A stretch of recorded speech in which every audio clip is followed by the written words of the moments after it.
Oh, hold on.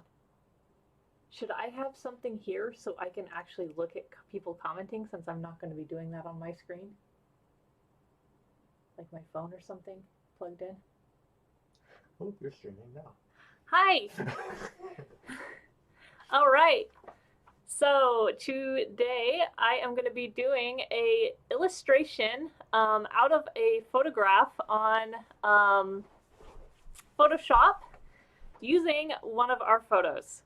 So the whole idea of this is to take a photograph that we've taken and then make it an illustrative form over the course of a few hours by tracing the image and then recoloring and drawing it in to give it an illustrated look. So the first thing I'm going to do is show you how to prime your photograph for this process if you want to do the same thing. The first thing you're going to want to do is go up to File, New, and you're going to want a poster sized illustration if you want to have something that's quality enough to use in the future. So I'm going to go ahead and click on this poster, which will make a very large file size. It's 18 by 24 inches, which is excellent. And orientation wise, I've already got the orientation I want. I know I'm going to end up having to either crop my image or pull it in a little bit, so we'll see what I end up doing with that in just a second. So now that I have this, I just need to go over to the image I've picked out, which is this one of me in the forest between some trees. And I'm going to need to Control A to grab all of that, Control C to copy, and then move that over to my new poster sized file and say Control V. Since we're doing a complete re-illustration of this image, it is totally fine for us to scale this image up, which we can't do with photographs. So the nice thing is the file size you're going to be getting out of this is a lot larger than your actual photograph. And you can use amazingly small photographs to do this. So if you happen to have like a really small photo that a family member or a friend gave you and they want an illustration made from it, it is really easy to hype the quality on the file they gave you and give them something really wonderful in return. So what I'm going to do next is I'm going to scale my image up and find out what I want my composition to be. So I'm going to go Control T to transform this image and then just drag this till I get it where I want it in size.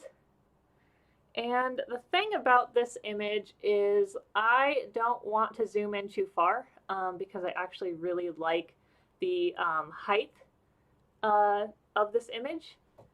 So I'm going to have to decide what I want to do with the edges of this image, which means I'm probably going to fudge a lot of details along one side or both. Let's see. I kind of want it centered maybe a little bit more this direction, like so. So after that, I'm going to go ahead and say Enter, and that sets my transformation. So as you can see, we now have two layers. We have our background layer and we have layer number 1, which is our photograph. What I'm going to do now is I am going to go ahead and add a couple extra layers to this to start the drawing process. So I'm just going down here to create new layer on our layer menu. I'm going to say 1, 2, 3. That's how I usually start it. I mean, you can honestly just start with one extra layer at a time and place them as you go, but I like to start with 3. It just gives me a good base to start with. And I'm going to use this first layer right here as my line layer. So with these drawings, there's a couple of things to consider with lines. We can pick a color. Usually you want a darker color to be your first line, unless you're dealing with an incredibly light colored image, which at that point you might make a different decision. I usually range somewhere between a dark brown to black for my lines, and it's surprising how light the dark brown will actually end up looking when you do the finished image. I'm going to go ahead and actually do black today, though. I think this image is going to work better with, well, changing my mind there. Not sure. How about a darker brown? Go for something like that. Not quite black. But yeah, that might give it a little something different. We'll see how it ends up. I'm going to click OK on that. So I've picked my color out. I've got my brush selected here. We're just using the regular brush tool. I've actually collected quite a collection of brushes on my computer already. If you go to the Adobe brush pages, if you have Cloud, I think they have a large selection of brushes you can get there for free. There are also tons of websites out there that have collected free brushes that artists have made over time. And you can get quite a variety of brushes out there. The brushes I'm going to be using today are the normal hardness round brushes from Photoshop that come on all Photoshop. And also some, I'm going to be using, I think maybe a few vegetation brushes, which are more specific. And actually in the future, I'm thinking about doing a video where I actually show you guys how to make those brushes, which is pretty fun. And then also watercolor brushes that came from the Adobe Creative Cloud collection. So we are going to use those, and I'm going to start with a hard brush. So just your general hard round brush for the line drawing. I have done transparent lines, but personally I have found that for at least my drawing style, I like using solid opacity lines more. So it just ends up being more useful in the end for me. So hard round, I'm going to go ahead and use, let's see, I've got to kind of zoom in here and see how big I'm going to get my first lines going. I'm going to go ahead and hide my layers for now. As you can see, I'm still on that upper new layer that I made. So I'm going to want something a little smaller than this. I'm not trying to go too chunky on my image here. So I'll probably right around 30 something will be good to start with. And if I need it bigger, I will go ahead and do that. So I'm going to start drawing the lines. And with that process, I should probably tell you about the hardware I am actually using for this. I have my normal computer set up to the side of me over here, and on that I'm actually doing a lot of the general clicking I have to do between different kinds of things like cropping and stuff like that.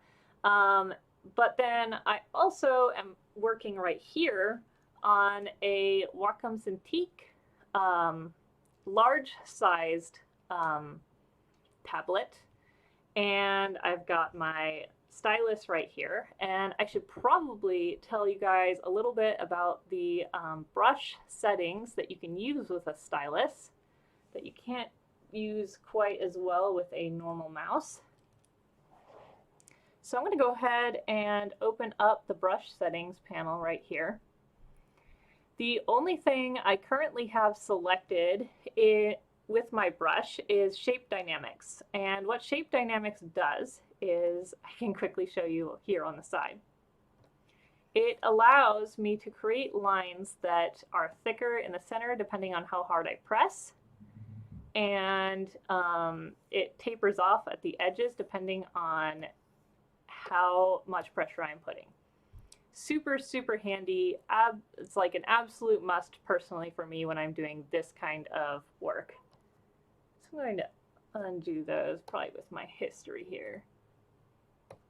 All right, there is one other thing I could use occasionally during this process, and that is smoothing.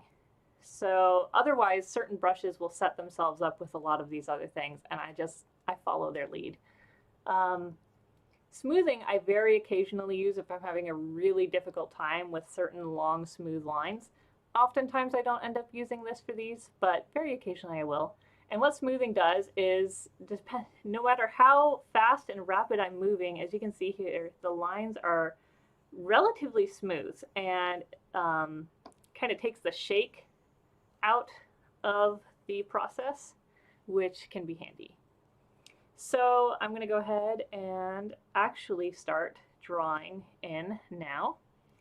So I usually get pretty close when I do this.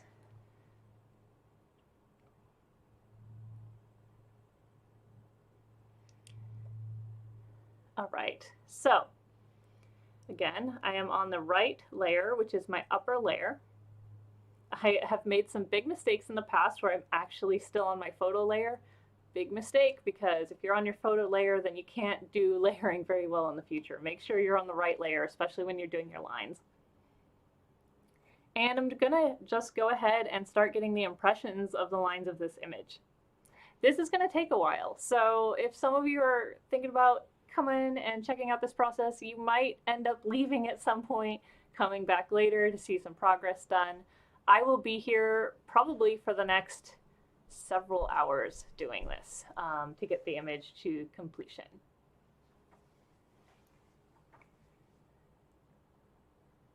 So I'm going to start with the hair. Just get the general lines. I'm actually thinking that's a little thick for my taste. I'm actually going to do that one more time. Sometimes it takes a little bit of touch and go to figure it out in the very beginning. And I don't want to be too... Do I have smoothing on still? I do. I don't like that. Let's take that off. One more time. So I'm trying to get the more rapid textures, especially since this is curly hair. I want to have the more natural textures of the hair. And you've probably seen Sean is next to me. Hello, Sean. Hello, goodbye.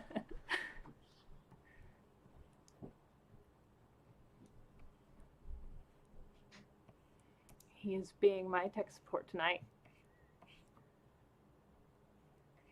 All right, so I'm just going to kind of follow these hairs up and just start trying to find the textures of it.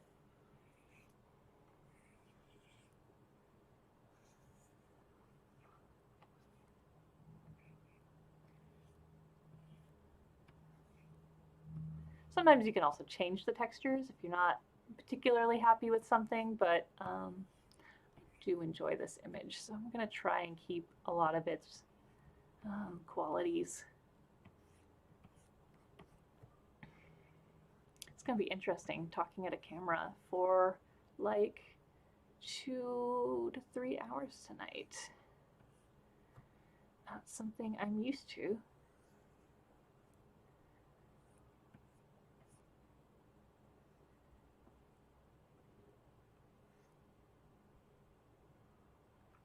And this is always a toughie part for me, especially when there's hair running across a face, like around here. Trying to figure out how much of the face I want to keep and where I want the hair to continue to cross the face, because unlike a normal face with hair coming across it, we can see a lot of the details here in the photograph still between all these hairs. But when we're doing the illustrative version, the lines are a lot thicker. You have to determine where color goes, so you really have to be a lot more picky about how much of the hair sticks around. Sometimes another thing I will do is I will even go in, take my photo layer and lighten it up a bit just for the drawing process so that I can get a better idea of where all the shadows are in the hair. Sometimes the deeper shadows make it a lot harder to do these darker lines. So I'll do that for a bit.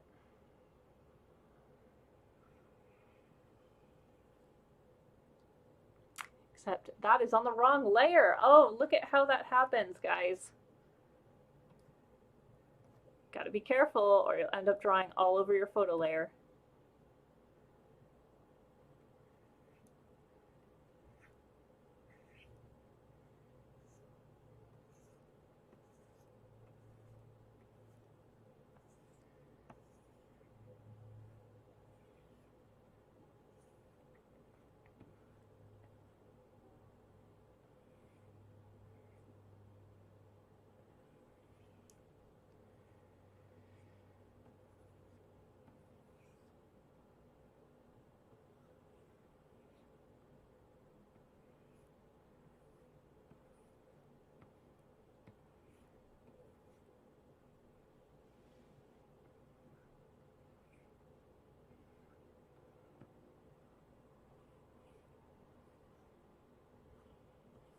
This is also another fun practice, sitting on a yoga ball while trying to draw.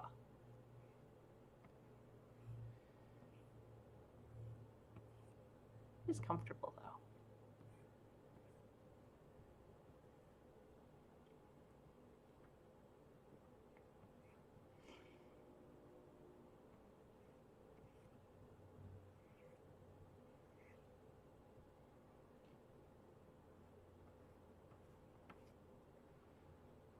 Very messy hair. I had super messy hair this day. It's kind of a task to draw. Get the right flavor. Let's see.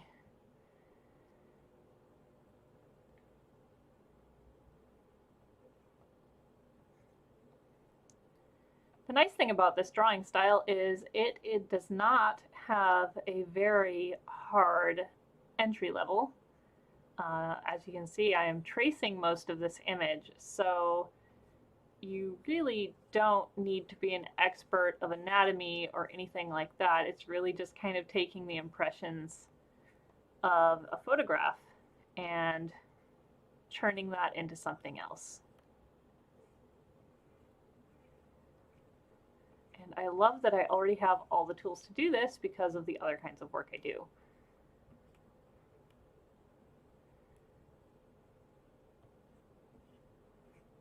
I also really personally prefer digital media myself. I don't know what it is, I just don't like touching paper. Now I know there's going to be a lot of people out there who are like, that is not me, and I totally understand. All right, before I get too much further, I'm actually going to go ahead and draw my impressions of the face here because I am worried that the hair is going to overtake it.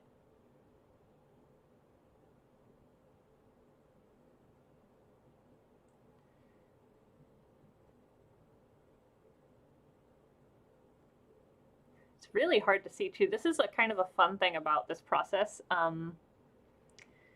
is that sometimes the faces are almost unseeable. Like they're just so blurry or something's going on, you know, in these photographs. It makes it hard to see. So you kind of have to do your best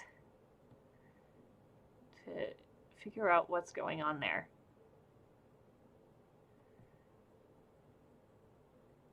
It's not too different actually from some of the photo work I also have to do. Sometimes we have to do kind of extreme cleanup on faces, and you have to just kind of decide what all is happening with that face. If it's really blurred out. That's looking good to me.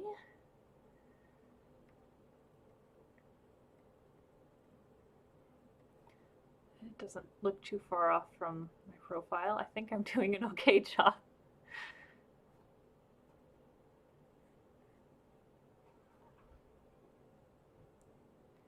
Let's see.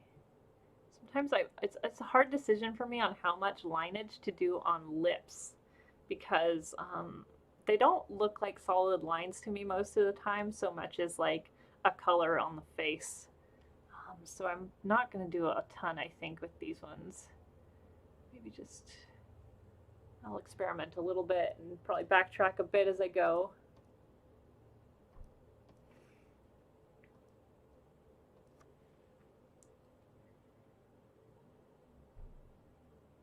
If I do any lines, I want it to be pretty slender, very thin. There we go. I'm okay with that. No, not that one though. It's an experiment most of the time. At least for me. Alright, now that we've got that figured out, we can get some of these hair strands coming from behind my face without disturbing the face too much.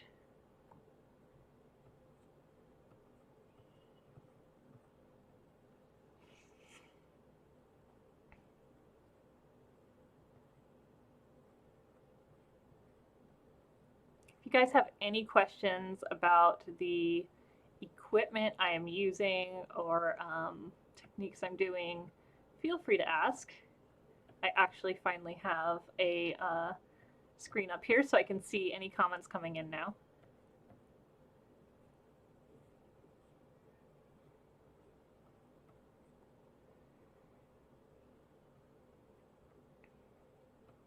Also, what is your favorite medium of art?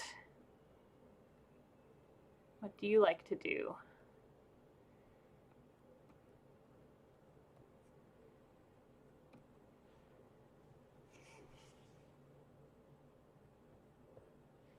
Okay, I am getting happy with that.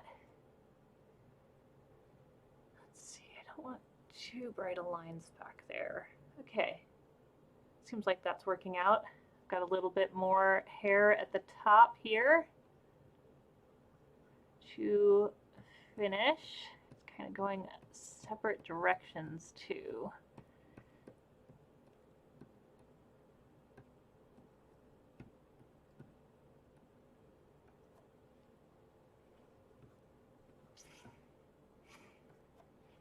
Oh, no, that was sloppy. Let me redo that. I know some of you are probably like, just use your history bar, but sometimes that works faster.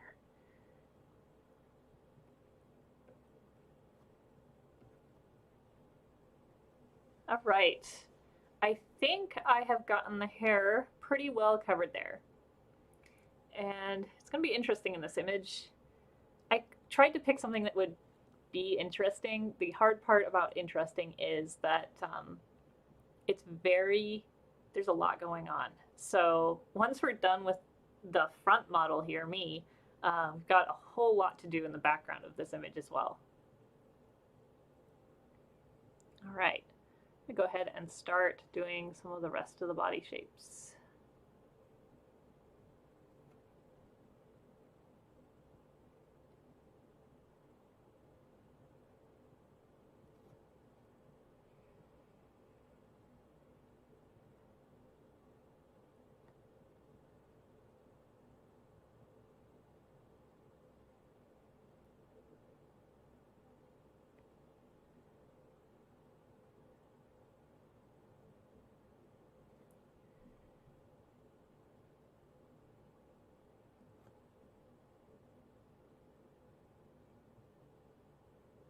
It's going to be fun to play around with the colors in this image when I get it a little further along.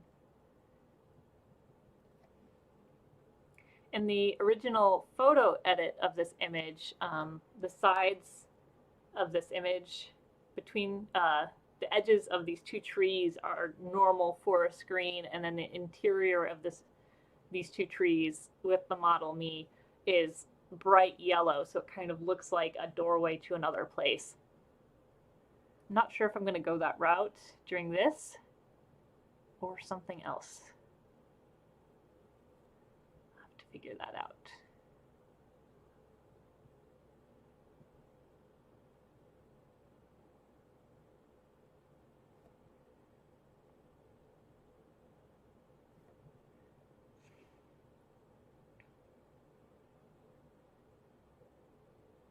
It's funny, surprisingly for me, that the skill set of doing this is not very different from doing photo edits, because I have to do so much painting on some photo edits to get the colors to really pop. So it really is a coloring job on a lot of photo edits. This is not very different.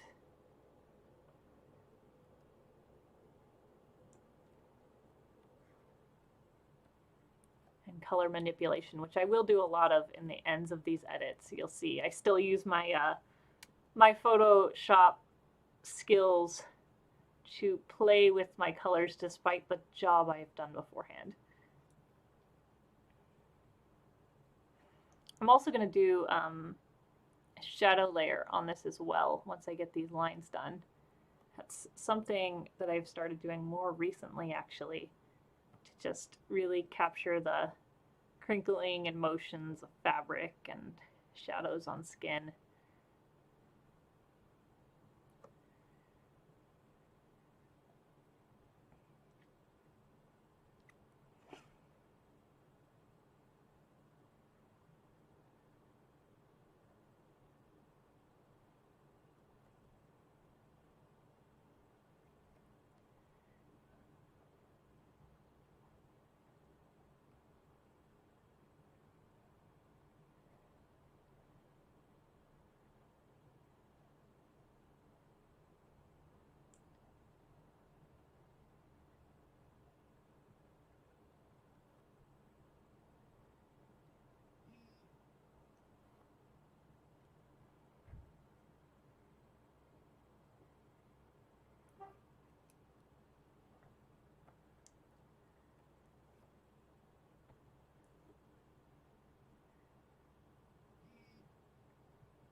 funny story about this day modeling.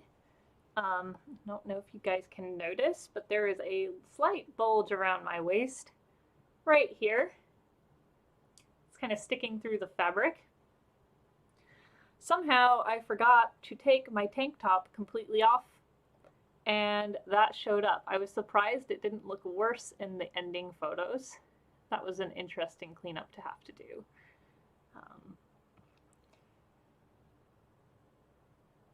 And by far the worst wardrobe mistake I've ever had as a model, for sure.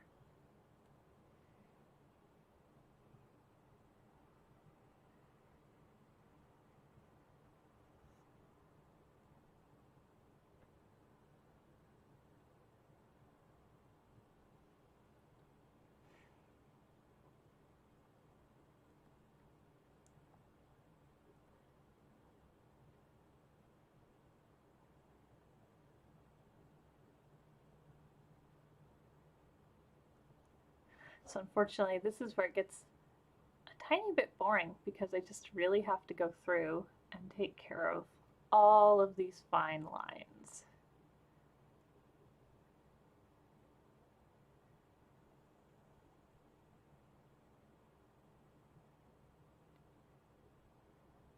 Another thing you can do is you can just do the line layer when doing one of these, and then take the actual colors of the image and mess them up using filters to the point where they look like watercolor or pasteled in colors. And that alone can make for a very illustrative looking image.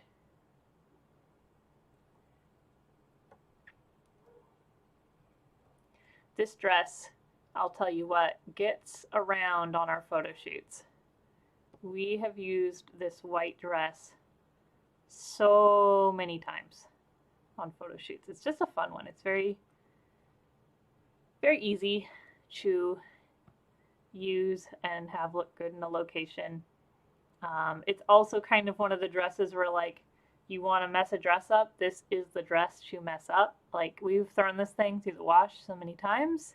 Doesn't matter what mud it's been in, or sand, or ocean. It doesn't really seem to care much. I can actually see a little bit of mud on my leg there.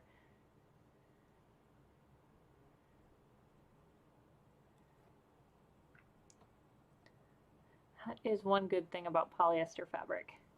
This dress is very easy to wash.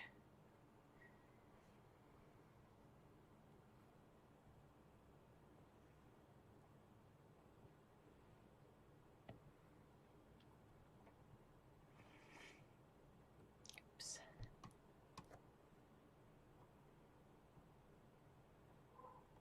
I'm gonna go ahead and get some of these lines now.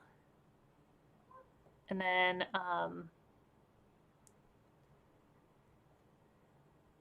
in the shadows, I will do a little more in this area.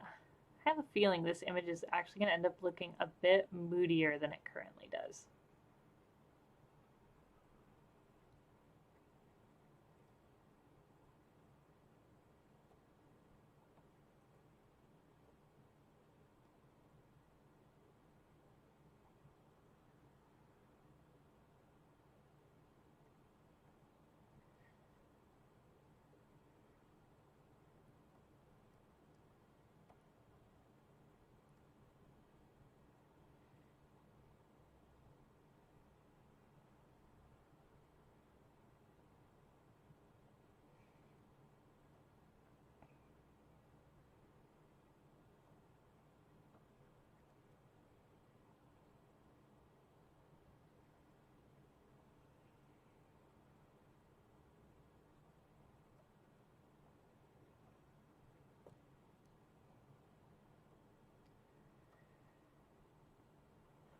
Moss is really interesting to have to draw, and I do really enjoy some of the brush textures that people have made to help make moss a little easier.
Oops, I'll take it, whatever.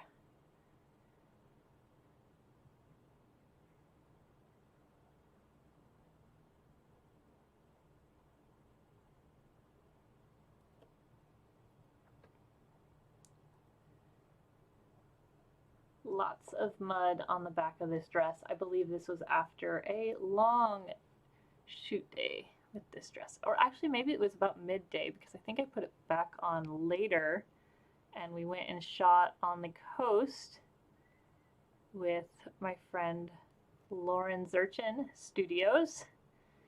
And we had a candelabra, and that was a lot of fun at dusk in the ocean.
I'm going to go ahead and zoom out now. I can work on the shoes and legs.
I'm going to go ahead and zoom in on that area.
we've got the shoes taken care of now, which I think means that the entire model is now lined, except for that little tiny bit of dress right back there.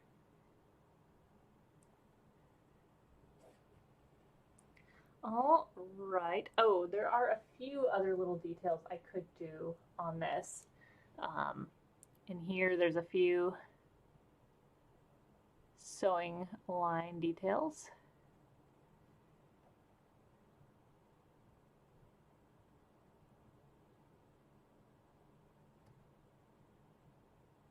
And a few wrinkles, which I think I will accentuate a little bit.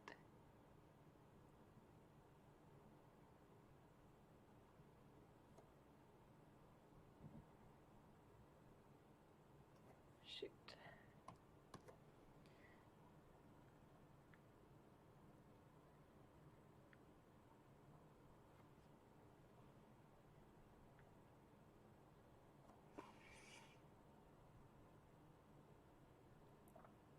And then we also have these little lace details along the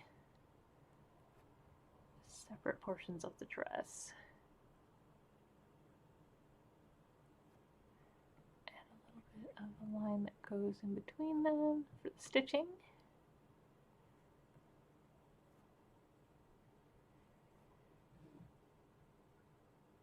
And a very faint line on the bodice right there.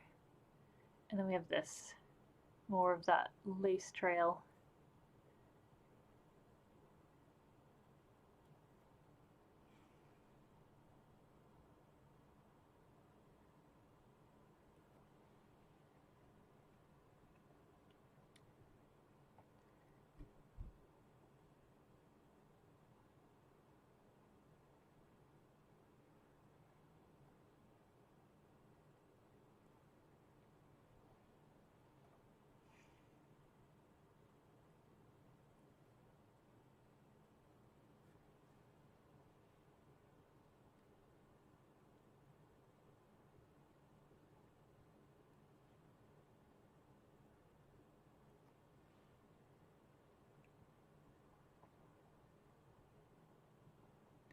I think I will do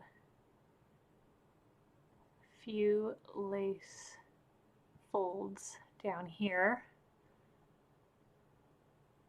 because this lace was ruffled.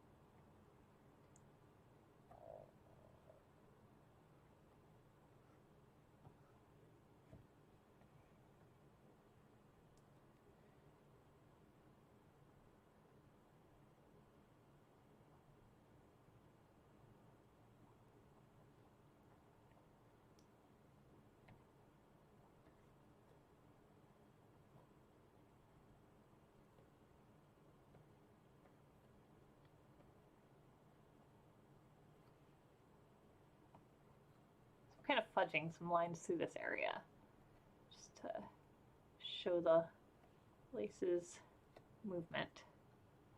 There you go. Okay, now I think it is actually time to back out and start drawing some of the larger surrounding details in, like the trees. I'm going to go a little bit bigger on the brush, get some thicker lines for these.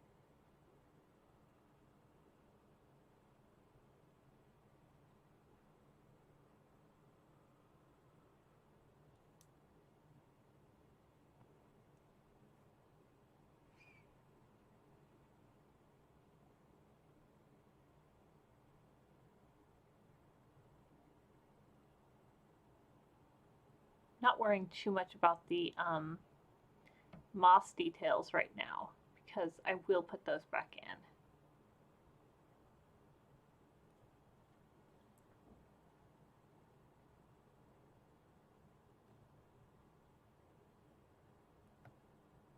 Oh yes, and since I have some white border on each side and I'm actually extending my image outwards, I need to kind of bring the details with that. So all the way across there.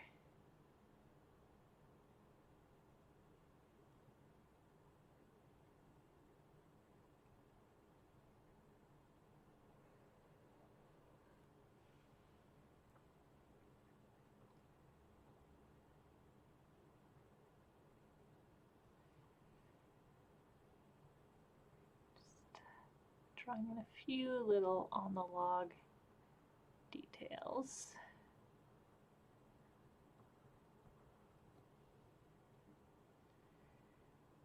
Not going too wild yet though.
I'm not going to do all of the details on this first layer. I'm going to actually move some of the further back in the background elements to a whole new layer. But I am going to get some of these branches that are kind of hanging over the scene on this first layer.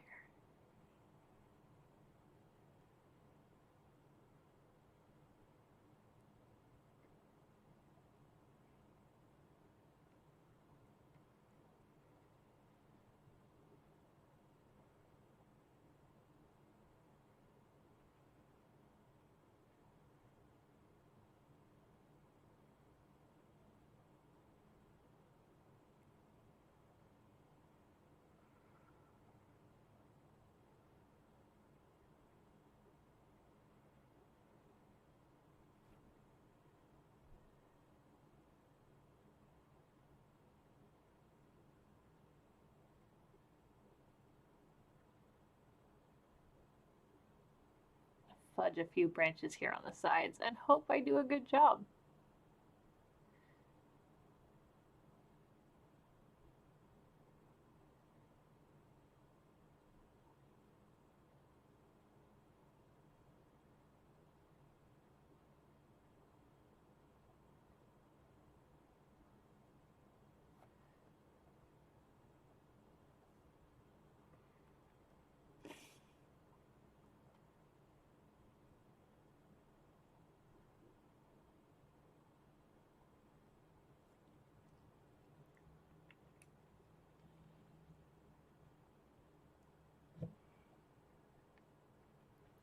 There are a few elements on the ground in the front of this log I'm standing on that I'm going to go ahead and enhance by drawing.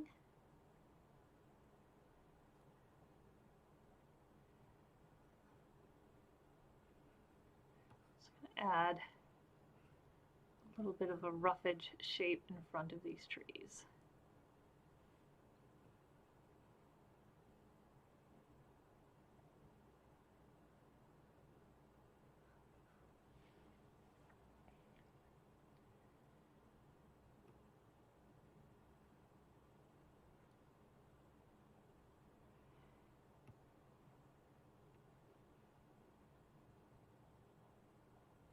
Okay, So now that I've gotten all of the elements I have drawn, I'm going to go ahead and make a new line layer. So I'm just going to go ahead and click on layer number 3 that I started earlier, which is a fresh layer.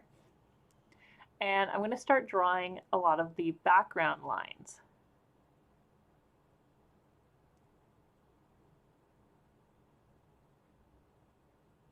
I'm going to kind of go a little bit lighter on these two. Probably tone it down a bit so that they're not as strong.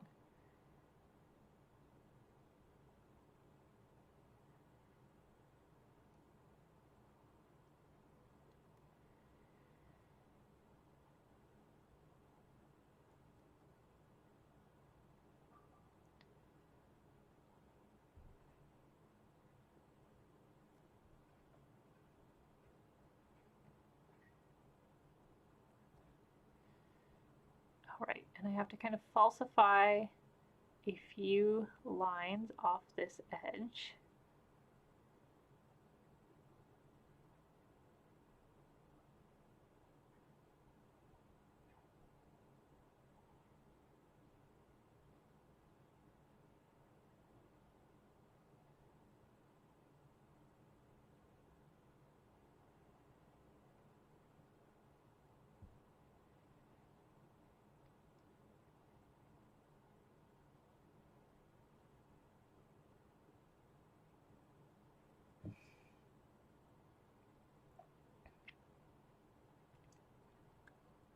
Extend this log outwards in that direction.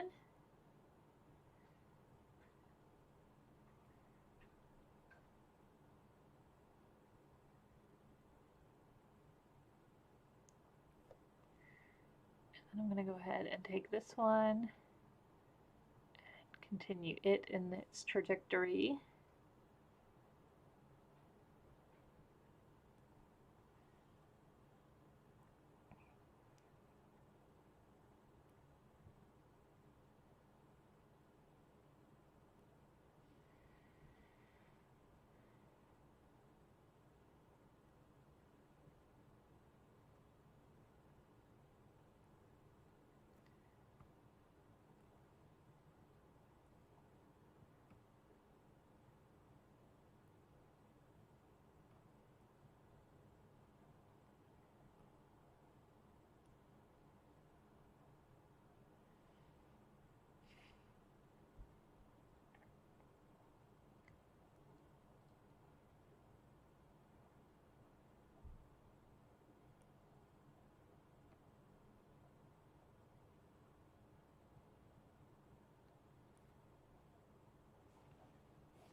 And I'm not doing all of the lines, I'm kind of picking out the ones that I think are the most standout in the background.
I'm starting to feel pretty good about the lines on this side of the image, so I'm going to go ahead and work on the other side a little bit more now.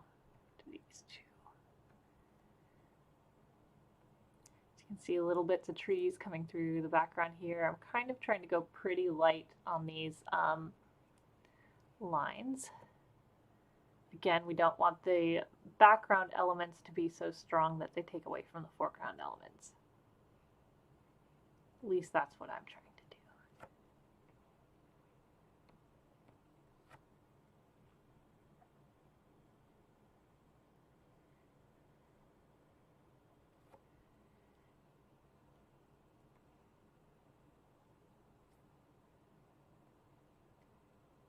And again, if you guys have any questions about what I'm working on, feel free to chat with me. I can see my chat board right now, so I can answer questions as I'm doing this.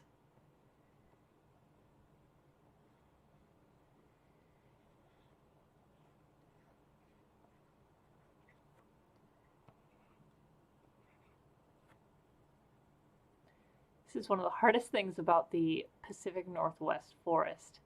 It is just so lush and so covered in branches that to really get that across, you do have to take a bit of time and work on bringing a lot of that out.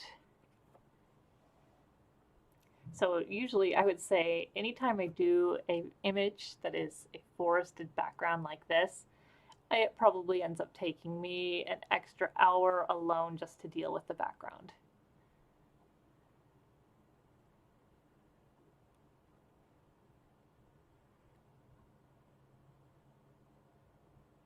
But they are fun. I really enjoy how these ones come out.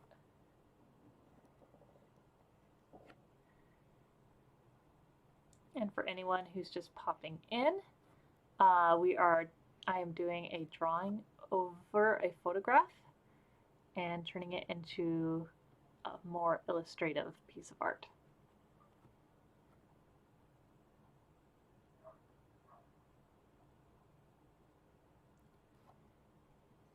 And right now I am working on the line textures of the image. After that I will go into the shadows, and then I will start to do coloring before going and doing the final work of extra textures throughout the image, including things like the moss on the trees.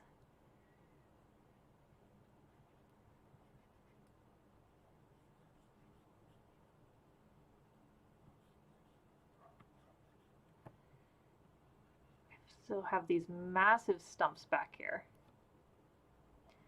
I don't want to get rid of those, so I've got to give them some decent texture with the lines, so they do stand out a little bit.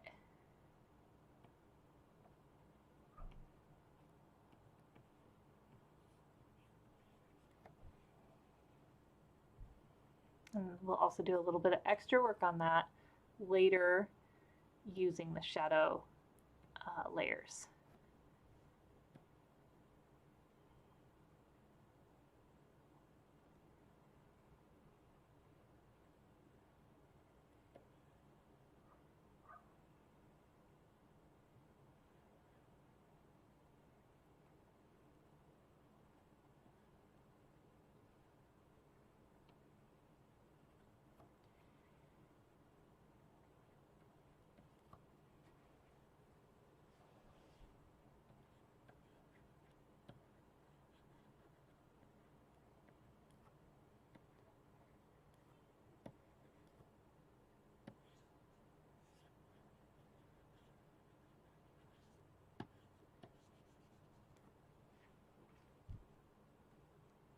Sometimes I also like to hide my layer quickly so I can kind of see how all the lines are forming in the background. Not bad, getting there.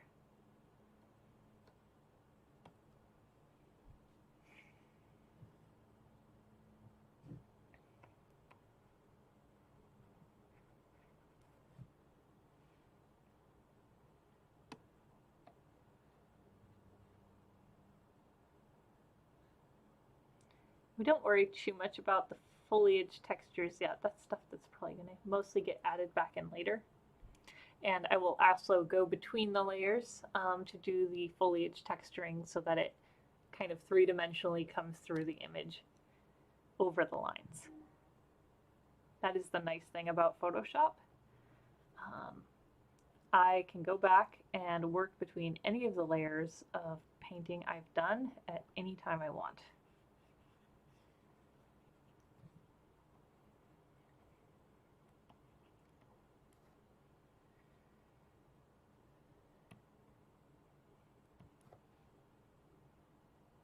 Looks like there's like a downed shrubbery or tree back here, so I'm going to just try and grab those branches.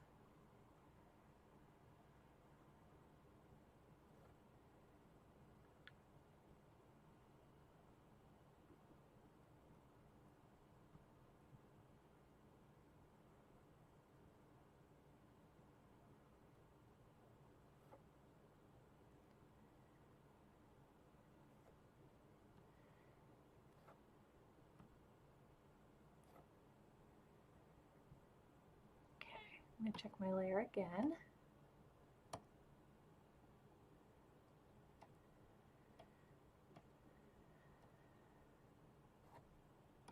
I'm going to go ahead and draw some of these lines up a little bit higher.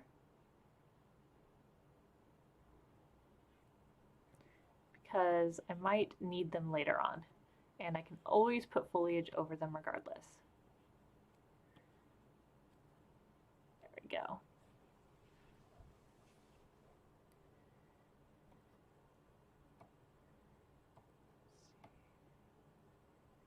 All right, so this is what our base image is currently looking like with the lines. Now I'm going to go ahead and do a layer for each of the sections we've done. We've got the foreground elements, we've got the background elements, and on these layers I'm going to do shadow work. So I will show you that in just a second. I just need to get some new layers made. Actually, really just one layer right now for this section. So I'm going to move that layer underneath, and now I've got one fresh layer under each of the line sections I now have. Now I do have to be careful during this process. I have to make sure that I'm putting the lines in the proper place. So if I remove this, these are the only elements we have for the foreground. So we've got the ground in the front, we've got the tree, the two trees coming up, and we've got a few branches at the top. I just have to make sure that my shadow work only encompasses those for the foreground elements layer. And then for the background element, I will switch to this layer underneath the other line section. And that way we have two different sections of the image that I can use for a more dimensional painting a little bit later on. Okay, so I'm going to go ahead and start with only the foreground elements, which we just checked on. And I'm going to go ahead and turn my photo back on so I can get a good idea of what the shadows look like. And now I'm actually going to go ahead and select a new brush, and I'm going to go into some of my specialty brushes that I have, which is a watercolor set I got off of the Adobe Creative Cloud brush site. And I'm going to go scroll down through this. I have kind of a couple of favorite brushes through this. And my favorite for drawing and painting is the Clean Edge brush. But once I blow this up and show you, you'll notice that it's not completely opaque, which is fantastic for shadows. And I'm also going to go ahead and down the opacity a bit for the shadows, probably closer to 50%, so that I can layer them in a little bit at a time. Again, I'm going to double check that I'm on the right layer. So if I turn this off, yep, I should be doing my shadow work inside the foreground elements. I'm gonna go ahead and keep using the super dark brown color I've been using for the line work so that the shadows and line work match up. All right, now I just go ahead and start drawing in my shadows. Again, this might be a good case to go to this. I might even reduce the opacity just a slight bit more on my lower image. don't want to go too far though. I might actually have to just go back up. Okay, I'll work with this. We'll do it. And then what I start doing is I start just painting in wherever I think shadows belong, like on this tree right here. It is very shadowy, especially in the center facing the camera.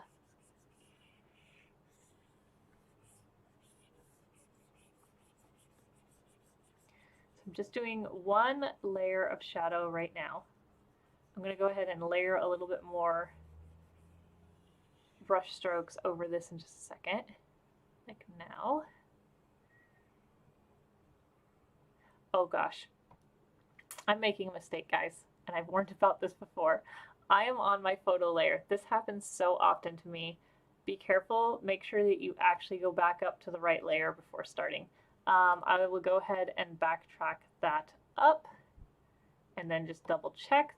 Oh, see, it put me back on the photo layer. Going up to layer 5, that's where we want to be. I had a feeling because I was noticing that the paintbrush wasn't as dark as it should be.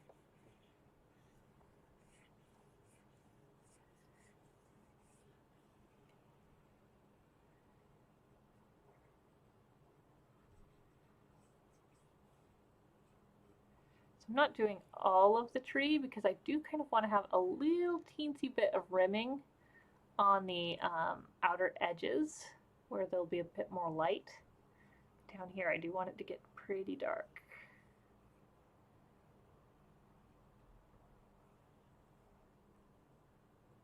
I'll just do a tad bit more on this side. And this one's a bit lighter. It also kind of has points of shadow that are a bit more strong.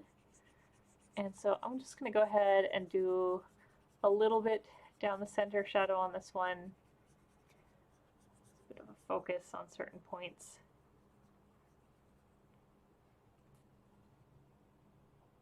And then on my second pass, I'm just going to focus on a few very specific areas. Like underneath this branch right here, there was a little bit more shadow. Along this little branch right here, there's a bit of shadow. And then there's just a little pockets where the shadows get a bit deeper at certain points on this tree.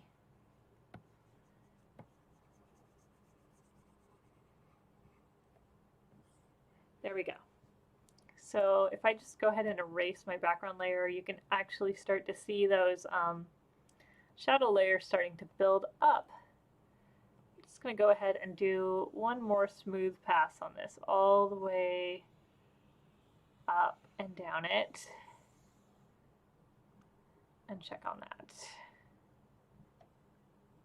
That's looking good to me.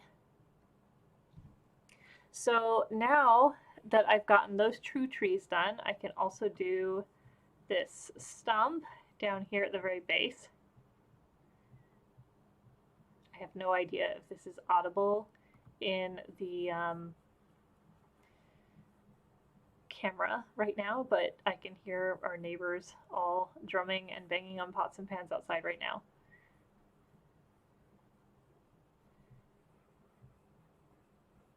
I have to make sure I extend these shadows off the edges just like I did with the lines. Very easy to forget.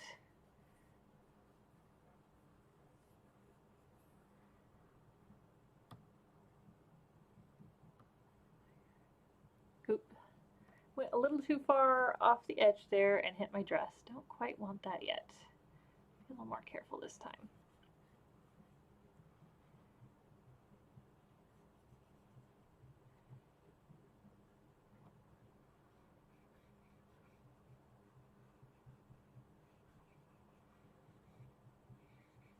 Remember, I still have to go off the edge on these sides. It's so easy to forget when doing an image that doesn't quite extend to the edges.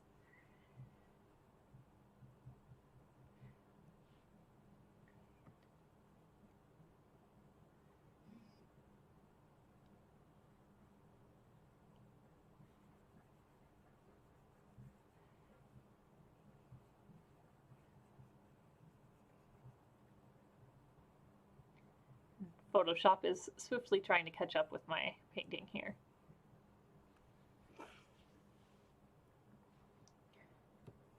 I'm just going to do a bit more shadow layering, especially along this dark lower edge where the trunk hits. That's the darkest point on the tree.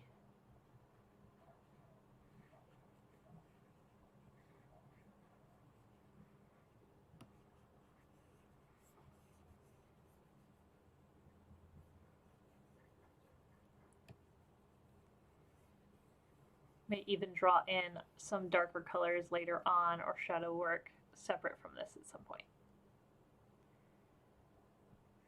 Go ahead and just do a little bit of kind of mottled groundwork here too, which will also get worked on once we add some other kinds of brushwork in here as well with color. But the ground is not a very bright place in this image in the foreground. Right, so there are a few shadows higher up on the tree as well.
I'm making a mistake again.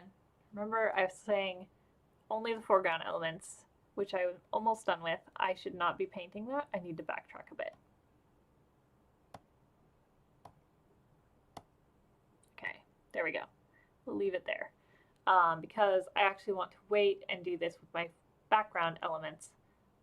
Otherwise, the shadow layering that I'm doing right now with the plant foliage I want to put in later will not work. So I actually need to focus on the model now and a couple of these branches up here in the tree line. I know this one's in the foreground. I'm just going to double check I'm on the right layer. I am. That is good.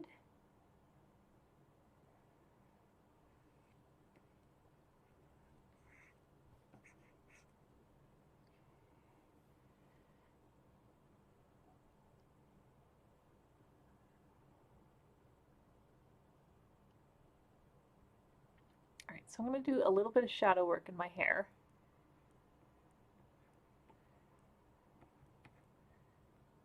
Certain parts of the hair are definitely darker. I'm actually going to get a lot closer in as well. And this way I can do a much better job of making sure that I am controlling those shadows.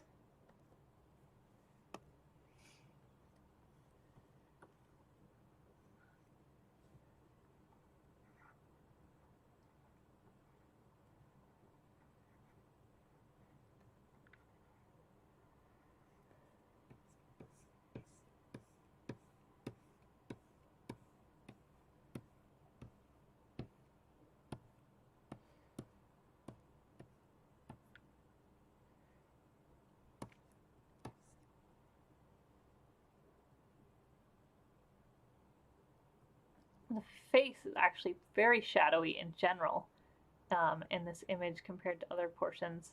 So I'm going to go ahead and just do one layer of shadow wash over it and then just focus a little bit on the eye, just right above.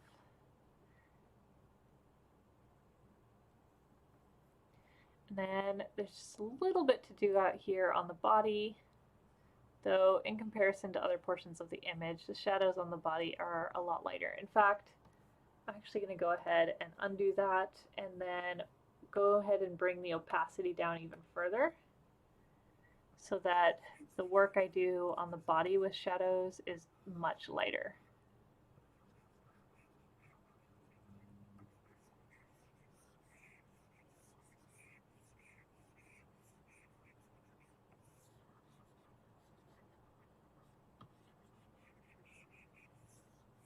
It doesn't have to be perfect. Again, we're trying to make this like illustrative, so we don't want everything to be too shiny. I mean, what's the point? At that point, you might as well have a photo.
I'm going to go ahead and just kind of checker a little bit of shadow into the ruffled section of the dress because this will go ahead and help give the illusion of ruffles.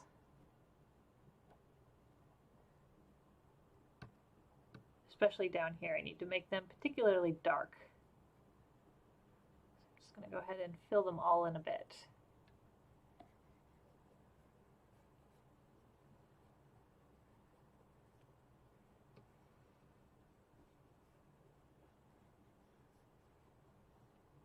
And then I will checker in some color as well in this area.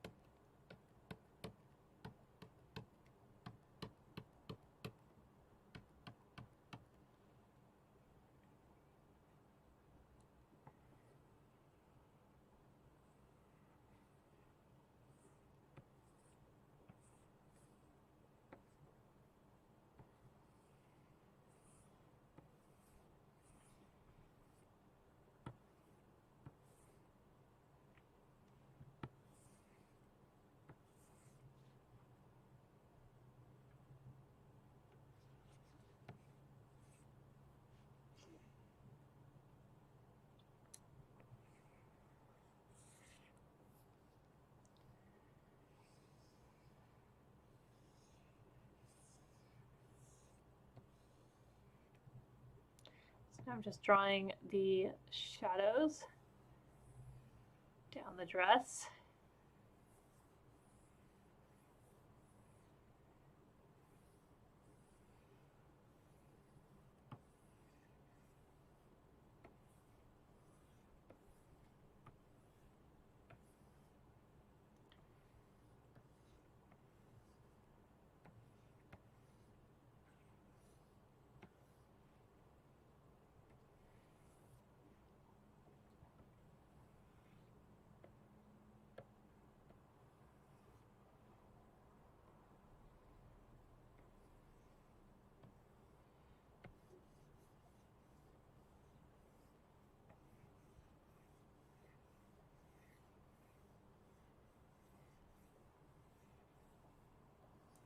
Just add a lot more texture with the shadows into this lower portion of the dress.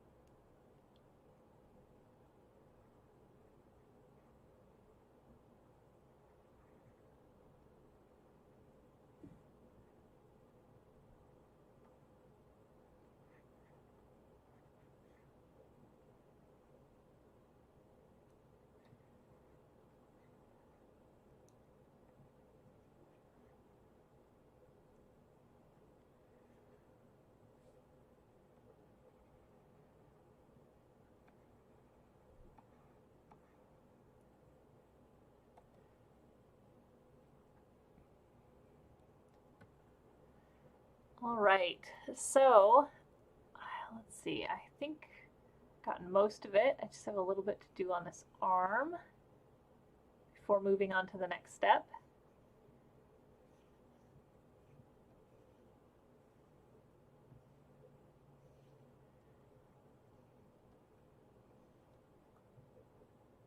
Just double check down the body.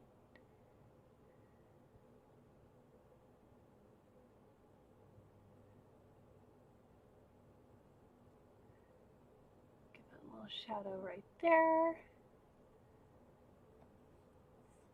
Intensify a little bit of this.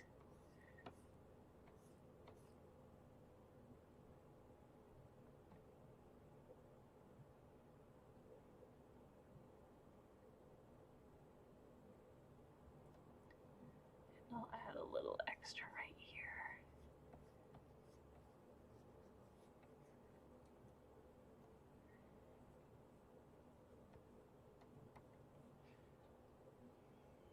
Okay, so now if I go ahead and remove the background, this is what we're looking at shadow-wise.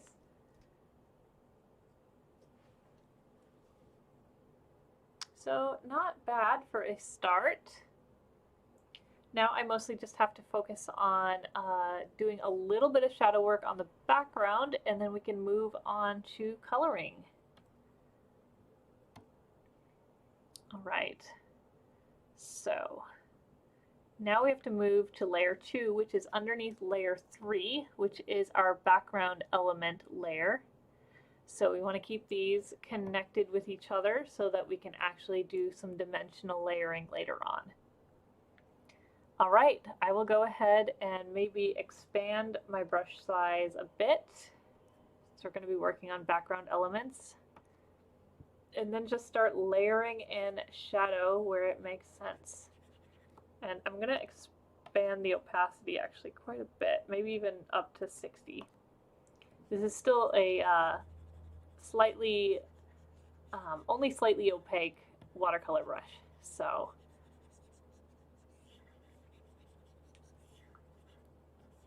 go ahead and add a little bit of layering there.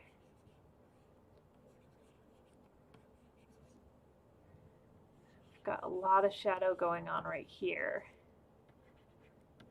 And it's okay if a little bit of the foliage gets covered up right now because we're going to be pulling that back through on different layers after this.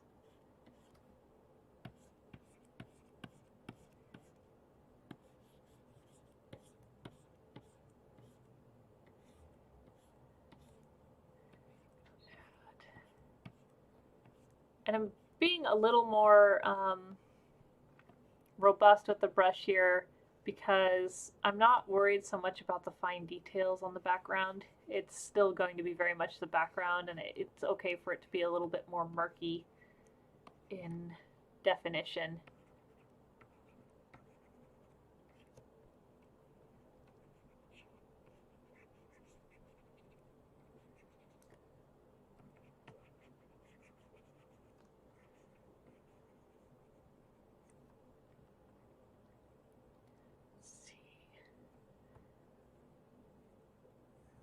I'll get back to this area, which I was working on beforehand before I realized I needed to stop and do it on this layer.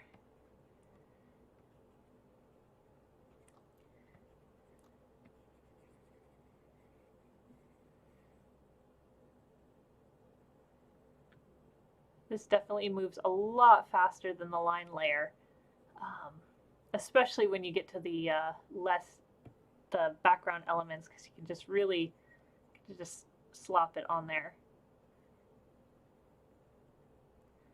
I'm going to fill in a little bit down there because that's a very shadowed area. I'll come over here, do the same. Oops, can't go over the foot quite yet. I suppose I could. Technically, there will be layers of color in front of this, but just want to still be a little bit careful.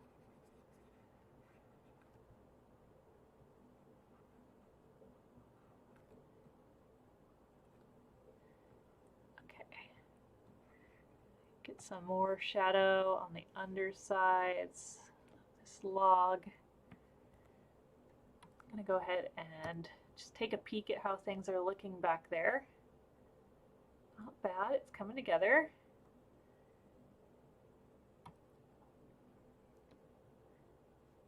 This tree right here could use a little bit of shadow definition on it. And I think I'm just going to add a little bit of textures to the forest floor in here. Just give it a little something to start with before I have to end up doing a lot more texturing with color.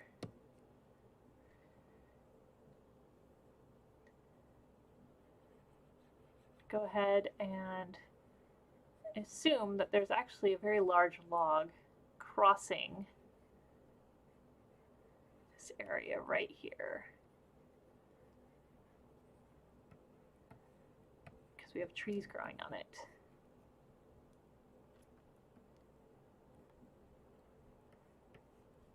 And again, if anyone has any questions while I'm doing this, I am checking on my chat occasionally.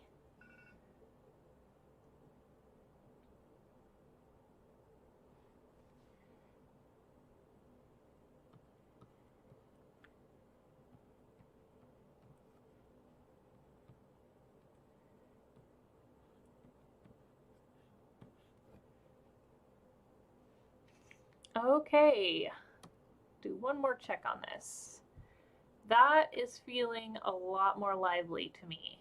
That is something I think I can start to work into the next section. All right, so now that I've got two sections here, we've got our overlayer, which is the foreground lines and the foreground shadows. And we've got our background layer, which is the background line and shadows. I think we can move on to the next step. So I'm going to go ahead and create a couple more layers, and I'm going to line these up so that they are behind both of our shadow and line layers for the foreground and background. So there's our foreground elements, and then there's one layer behind them that's new. And then there's our background elements, and there's one layer behind those that is new. So now that I have those set up, I'm going to go ahead and start coloring the foreground, which means I have to pick some colors. So I'm going to go for a skin tone.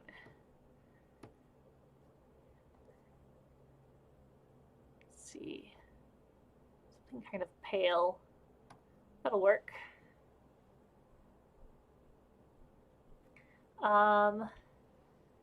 And I am actually going to continue to use the brush I've been using for a while now, which is the Watercolor Clean Edge brush from the Adobe Creative Cloud collections. And I'm going to go ahead and zoom in so I can do some detail work while I do this. I think it's pretty common for me to do the skin toning first before I do other things. I think just because the hair elements I can always re-layer over if the skin gets a bit messy, like it is right now. Oh, I am also at opacity 63 right now. I'm going to move that all the way back up to 100. And I'm going to double check that I'm on the right layer, and I am. Good. The most common problem I have while I'm doing these is forgetting which layer I'm on. and then working on the wrong layer for a while and having to backtrack all that work.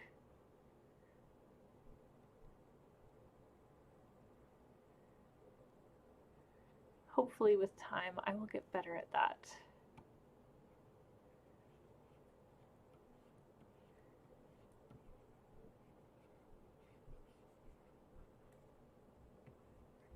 I will also add some extra colors to the skin when we get to the next steps. I'm actually going to just layer this back in.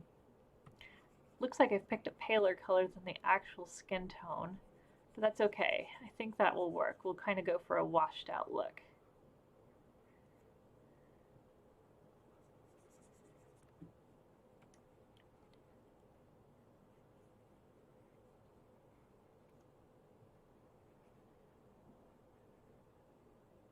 So I'm not being extremely tidy yet.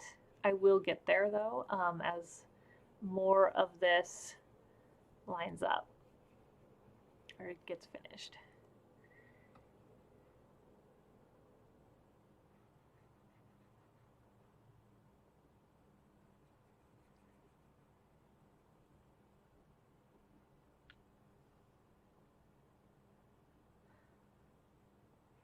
I'm glad you're enjoying watching. Thank you for watching.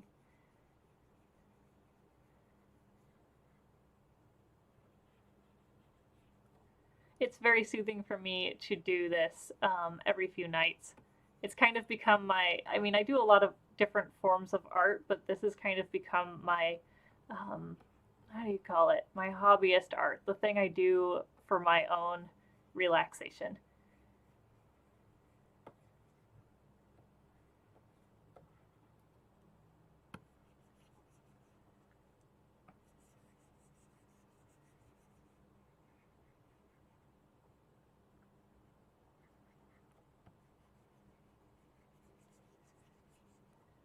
It's also a lot of fun to do.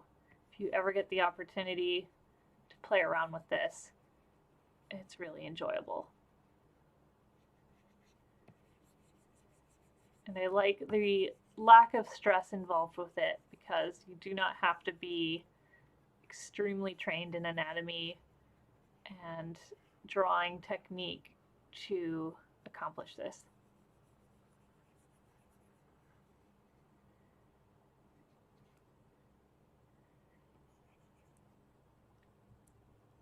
I'm going to have to wash out the colors on this image a lot to make it work with this skin tone, but it'll be interesting. It'll be a fun new direction. Might also change the color of the shoes.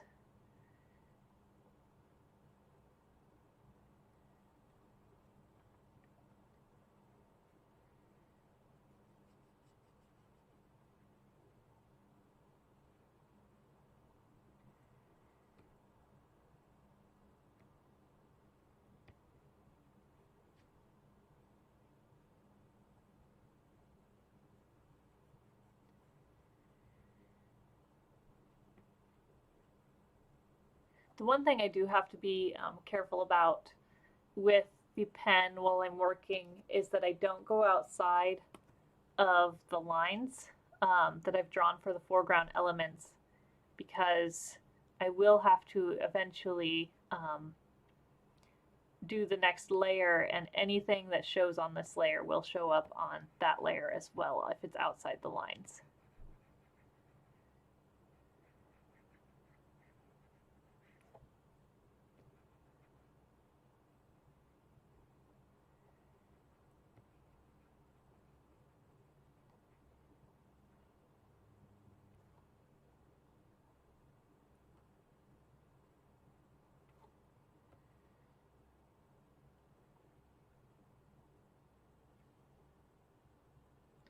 Hello, Evan.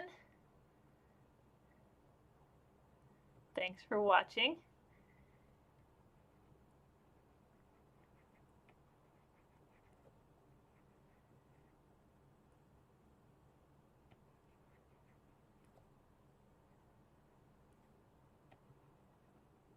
Glad to be hanging with you guys tonight.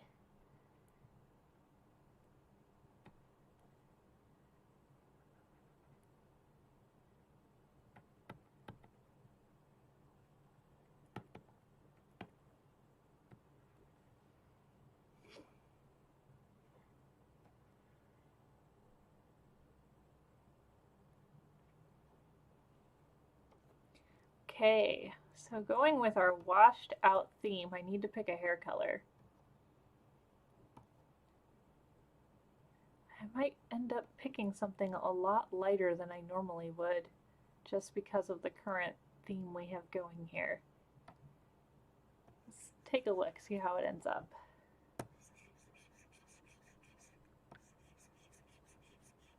There's a lot of shadow on the hair already, so this won't change things a ton.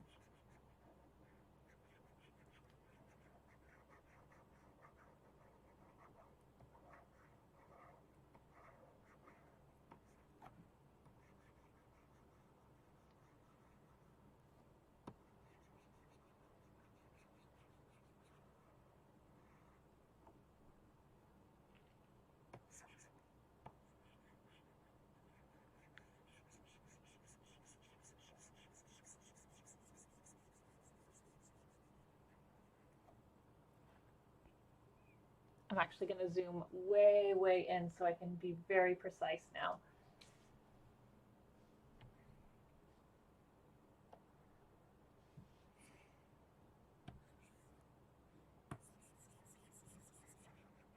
Make sure I'm not going outside the lines too much.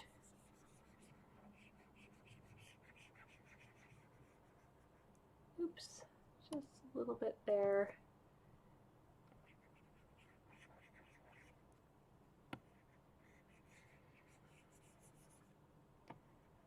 It's always interesting when I end up adding background colors into this. I find the spots that I missed before, and then I go back through and I touch all those up.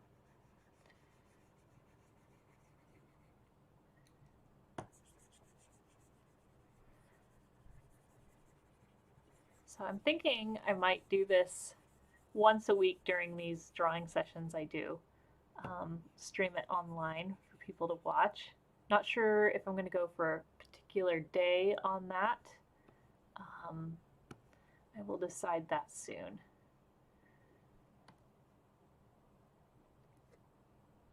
But it will most likely be evenings every single time. Actually, I can pretty much guarantee that.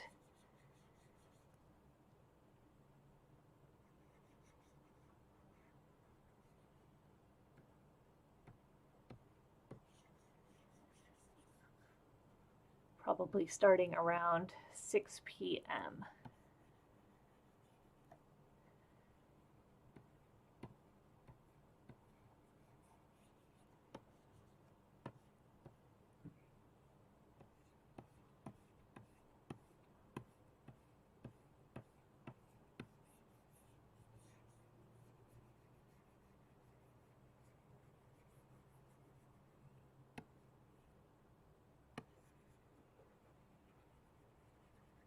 Surprising how long it can take it to very thoroughly and properly color in the hair.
getting pretty close to having the hair finished on this side.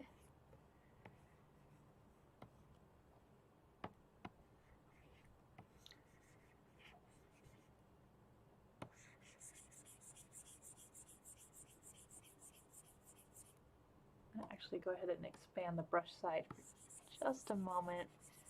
Get a bunch of this in and go back down in size to get those details.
Okay, I think I've got the hair pretty well figured out, at least for now.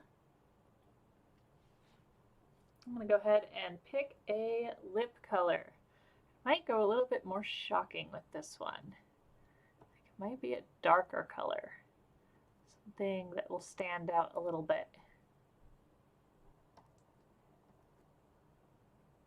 I'll get a really small brush size so I can get that in without too much trouble.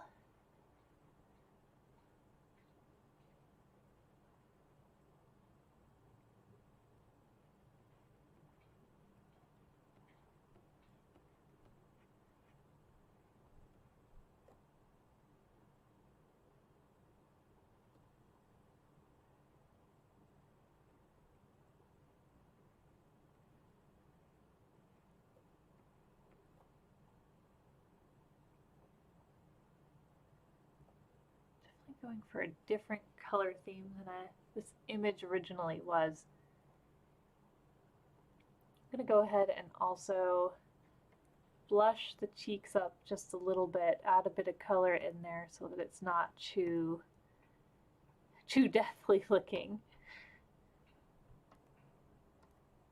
I'm going to reduce the opacity on this pass just so that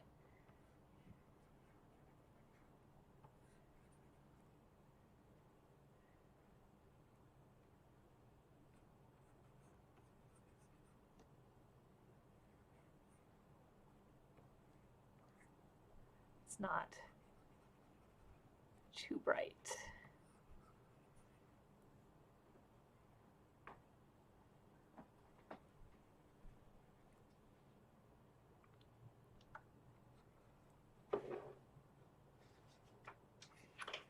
That adds a bit more color to the face.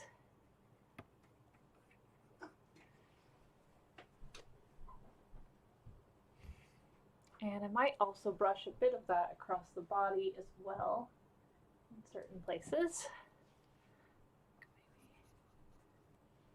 A bit on the shoulder, and the hands. Hands always get really cold outside and they often gather a bit of a redder tint than the rest of the body. Feet can also do this as well.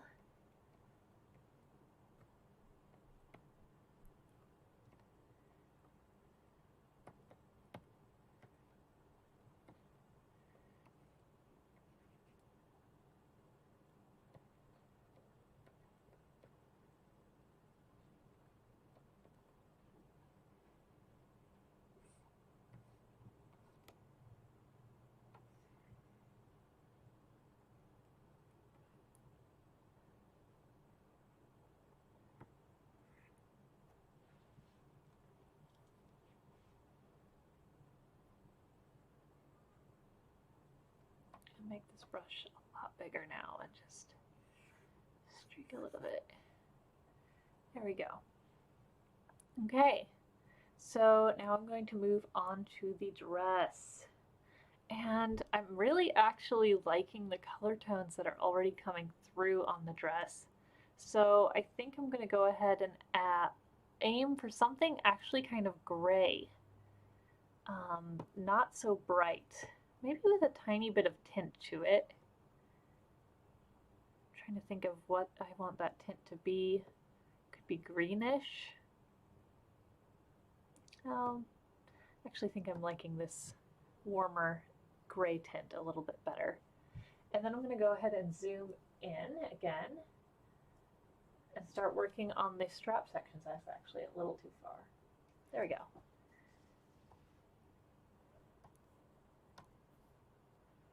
And just fill these in with our newfound color.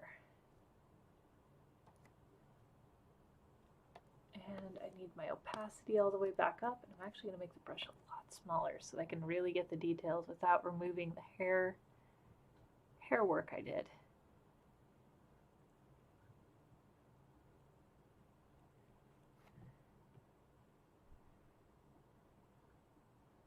Perhaps it would have been a good idea to actually do the hair after this step, but that's okay.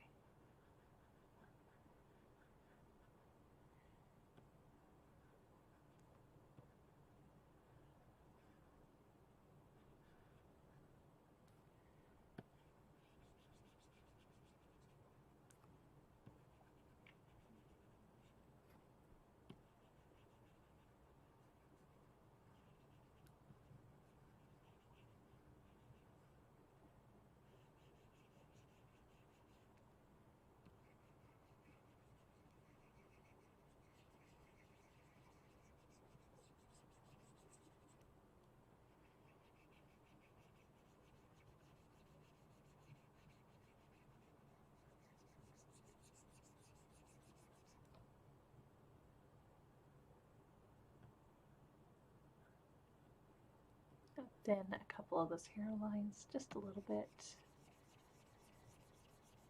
And then brush in more color.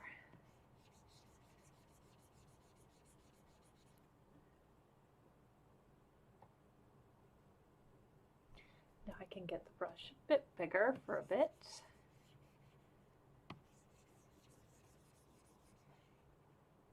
Try and fill as much of this in as possible.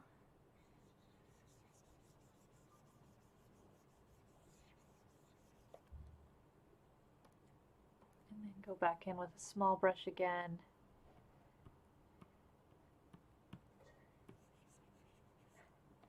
And fill in some of those harder to reach areas.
Alright, so now getting further down the dress, I can definitely go back to a bigger brush for a little while.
I'm just going to go ahead and go along these edges with my brush so that I can more quickly fill in some of the interior with this color.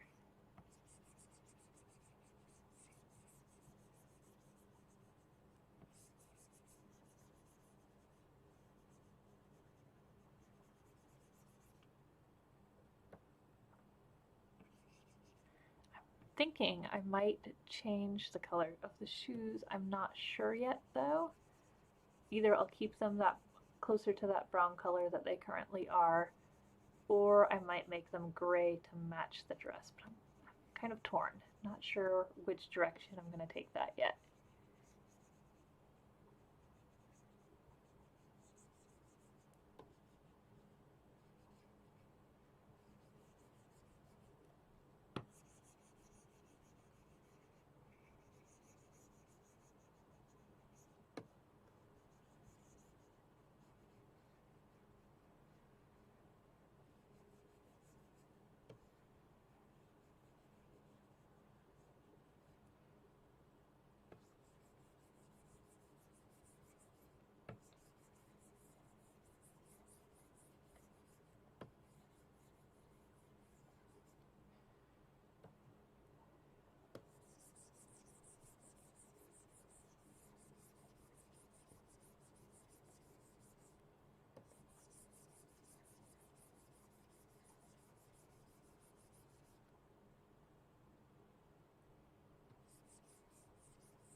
I'm going to go ahead and make a much bigger brush and very quickly brush in the last of this gray.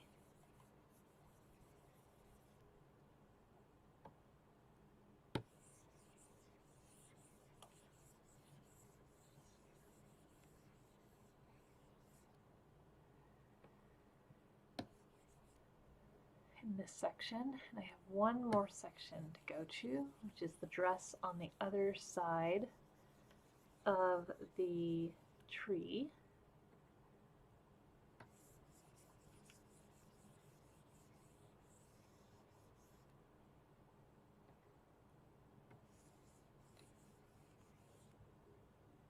All right, our last section of dress to fill in, and then we can do any accent colors we want on this.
I've definitely found that I like doing this more in the evenings than earlier in the day, and I don't know why. Maybe it's just I have too much energy earlier on and I can't sit and focus quite as well as I do if I do these kinds of things in the evening.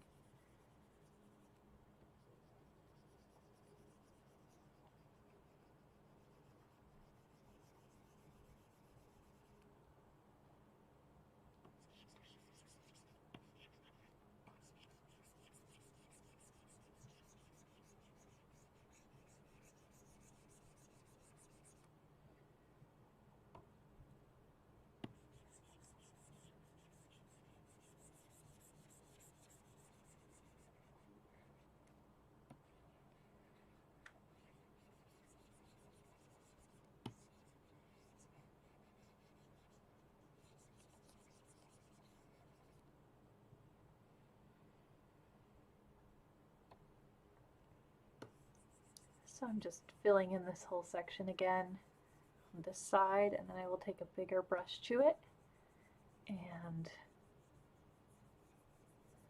fill in the rest.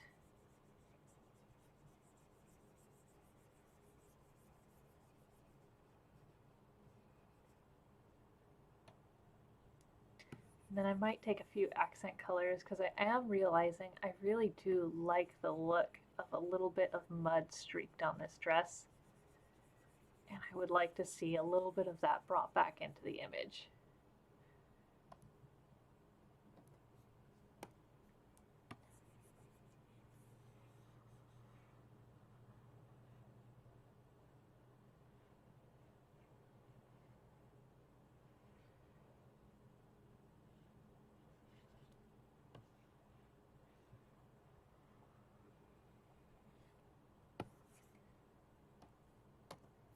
Okay, now we can get a much bigger brush and just fill all of this in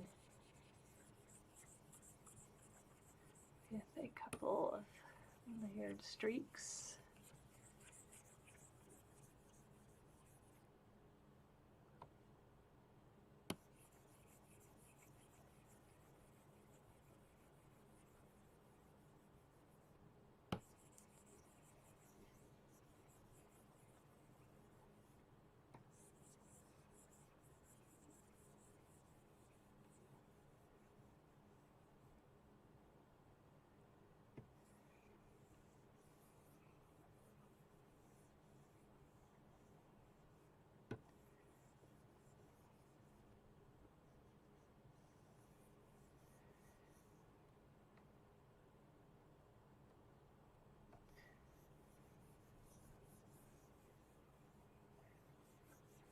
All right, take a look at this.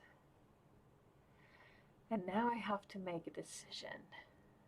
I'm going to go ahead and zoom out and look at how the whole outfit is coming together with those shoes. Because I'm wondering if I want to change the color of those shoes.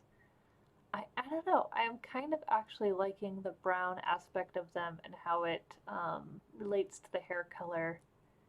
And it might be a little bit too matchy-matchy if I go with gray on them. So I actually think I will sample the color down there and then monotone the shoes in that color.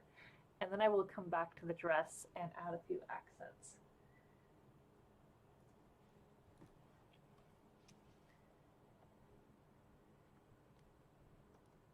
So I'm actually going to go ahead and sample, I think right there. I must make my brush much smaller because these shoes are have very fine details.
Hello.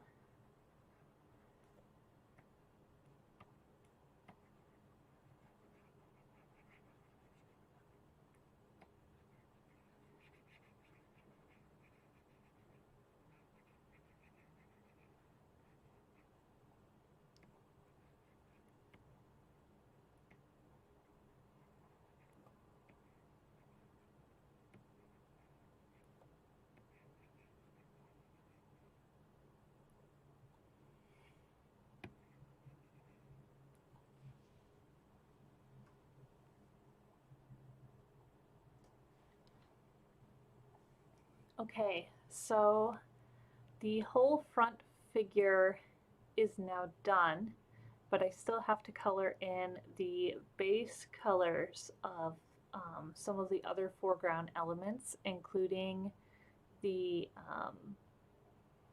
logs, the ground, and the trees, which is pretty much going to be brown. And then I'm actually going to go ahead and add some of those moss aspects back in later.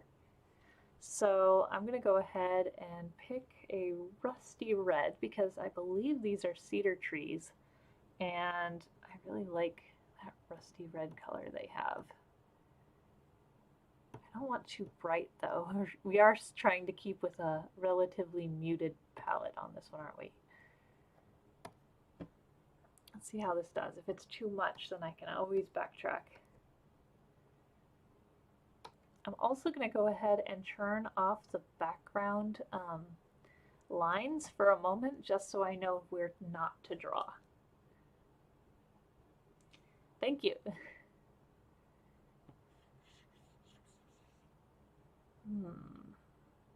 Oh, also, am I on the right layer? Yes, I am. I think I will stick, let's see, I think I will stick with the brighter colored wood. It'll be a little bit standout. We'll see. Might change my mind here in a second once I get a little bit more on there.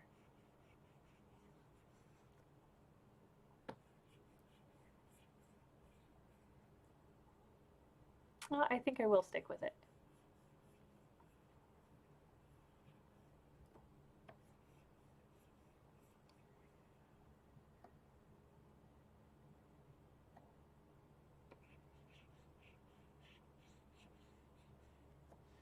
And I'm going to go ahead and zoom in a bit just so I can get a little bit closer on the details and make sure I am staying in the lines.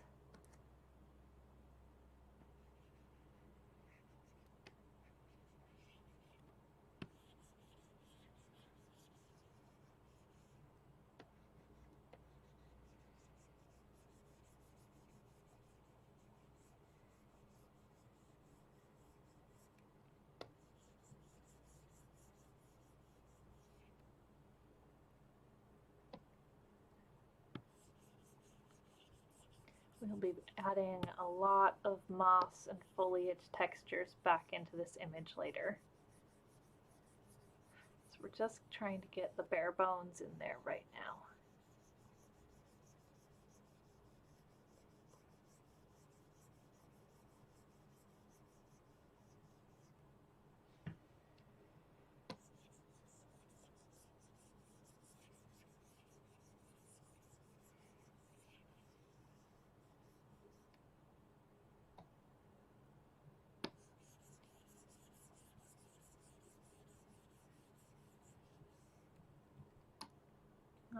One went a little outside the lines.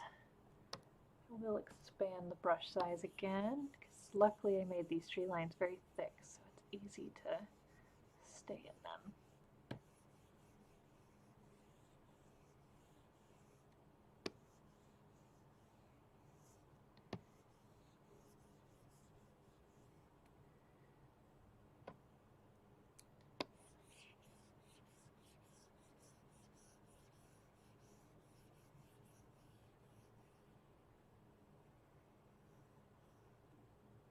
Oops.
oops, a little too far outside the lines.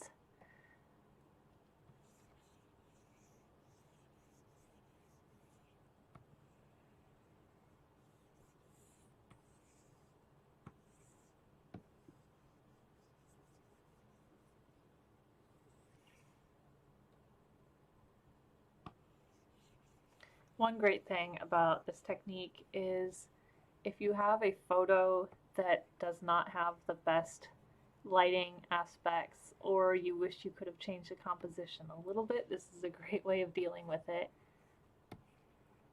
I have definitely delved into some photo shoots that we were not as happy with, but gotten some pretty fun drawing results out of them.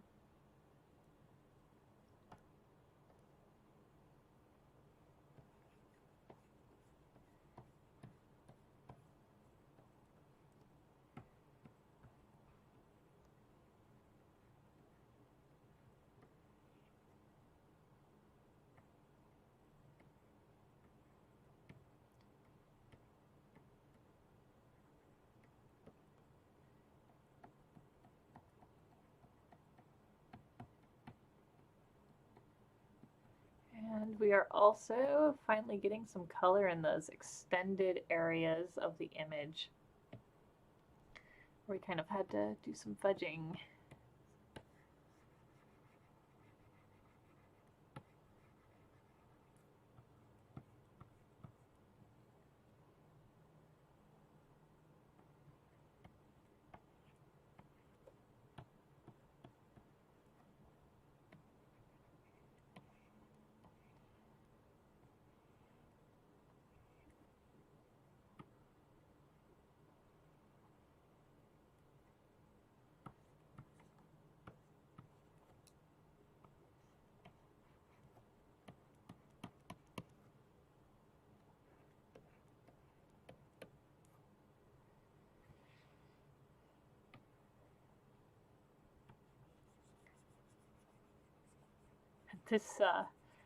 This branch right here is probably mostly going to be going back to moss color eventually, but we'll just get our underlayer going.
All right, so now I'm going to go ahead and tone the color down just a touch for this underlog. Since it's dead wood, I don't want it to be quite as vibrant as our other one.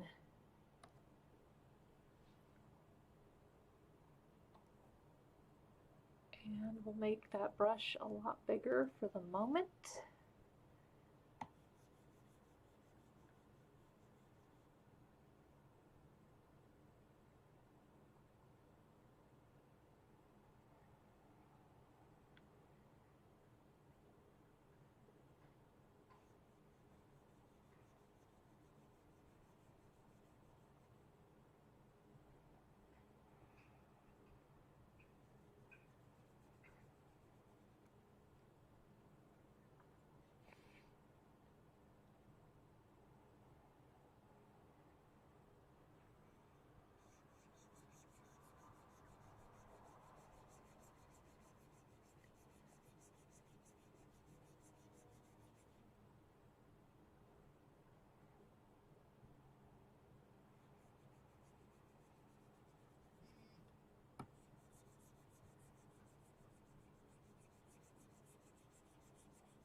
first section done.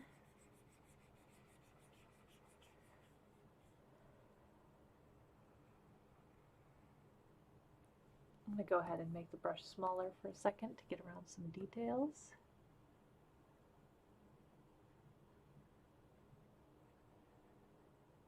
A few times.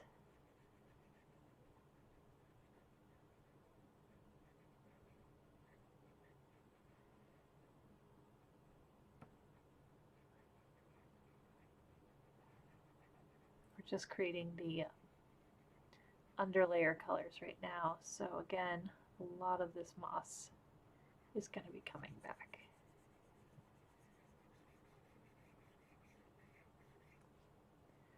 It's one of the fun things about the Pacific Northwest. I've heard some people who've moved out here or come and visited say, wow, the forests are so green. And growing up here, I never really knew what they meant by that, because I just figured, you know, forests are green, right? And then they would talk about how in other places, you know, forests don't have green all over the limbs and stuff like that. And that was just so hard for me to imagine for a long time as a kid, until I traveled and went elsewhere and realized that, yeah, this is a pretty unique area in the world.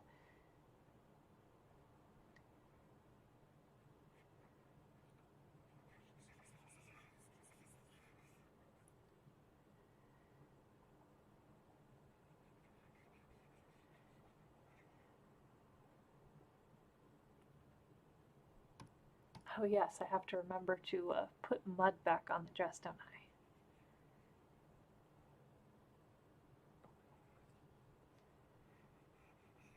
Just a little bit.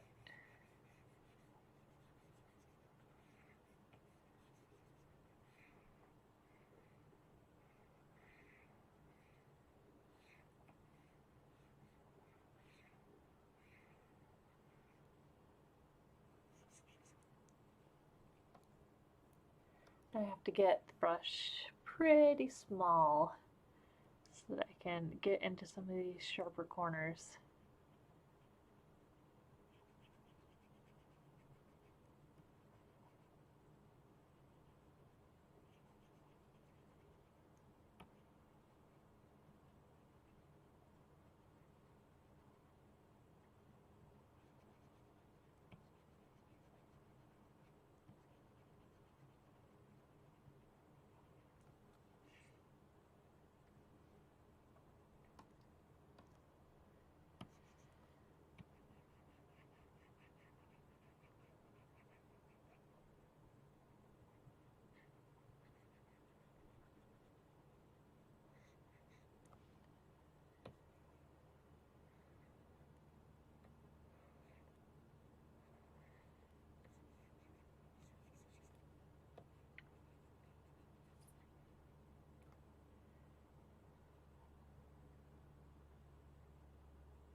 Yeah, nature around here is pretty excellent. I don't know where some of you are in the world, if you live in this area or if you live in other areas. I'm sure every area has its excellent, excellent, interesting side of nature. I even remember being impressed. I've heard a lot of people say bad things about Nebraska, but I thought it was really crazy how flat that place was. It was kind of neat.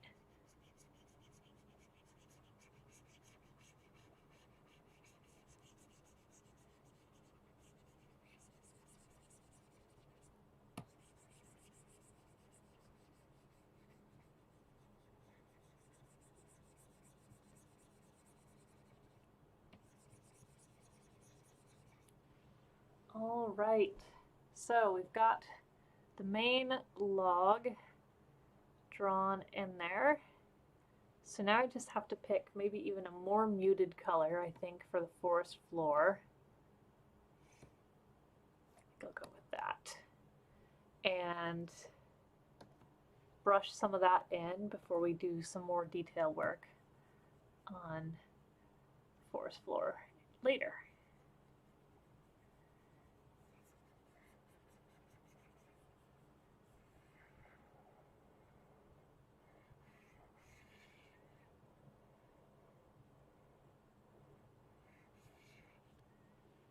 that's pretty muted, so I might actually add just a touch more toning in there. Again, I will be adding some other colors to it later, so it will pop back up a little bit.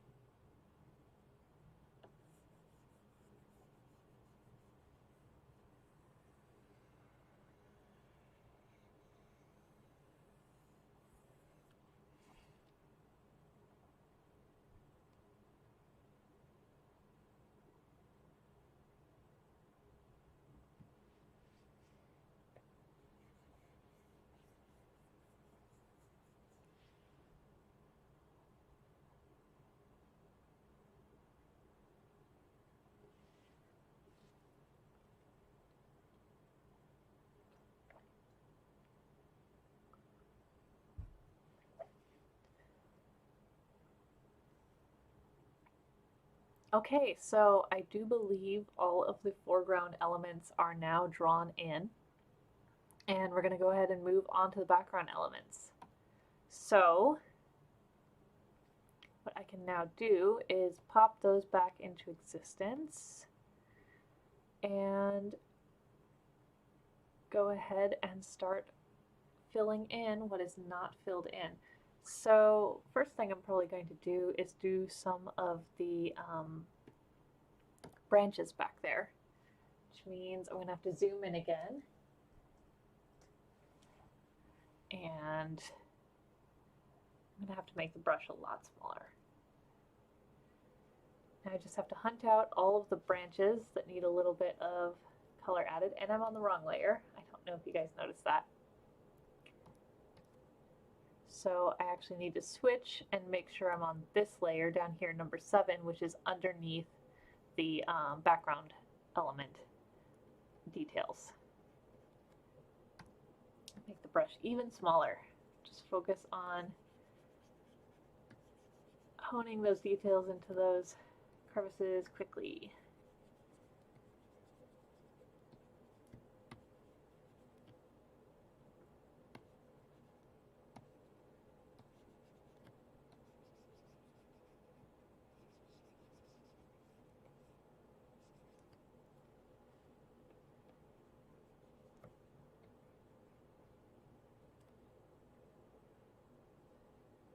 And a lot of these elements back here can probably just stay sticks, just with the black form that they are. But I want to go ahead and fill in what I can. And what I'm actually going to end up doing probably is filling in some of the background color and then moving even further back with the layers so that I can have several layers behind all of these branches, and that will make it a lot easier to fill in leaves and foliage and make it look realistic.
Is anyone else working on art tonight?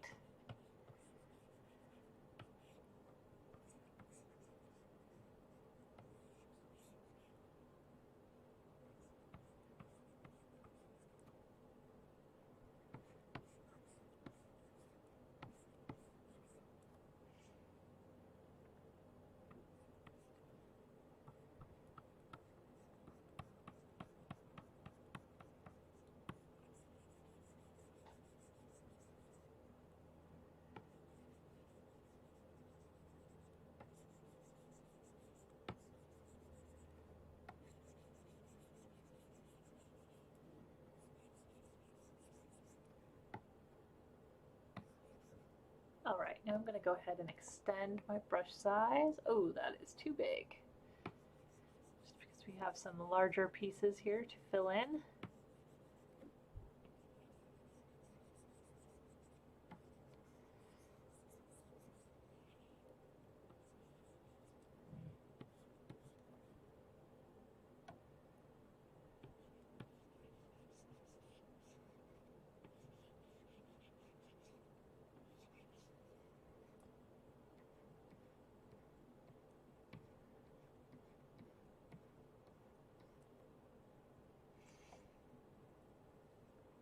Also going to go ahead and start filling in some of these background branches and downed trees.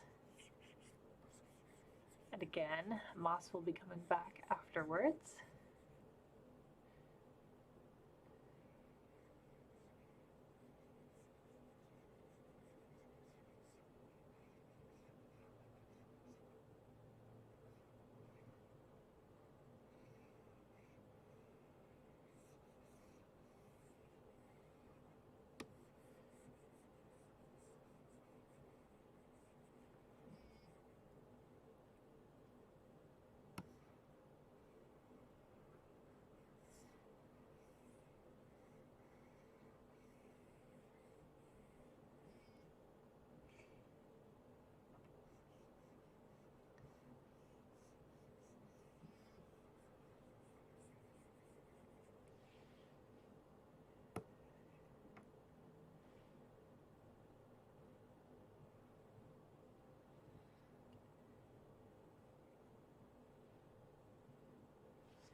Go ahead and zoom out for a second.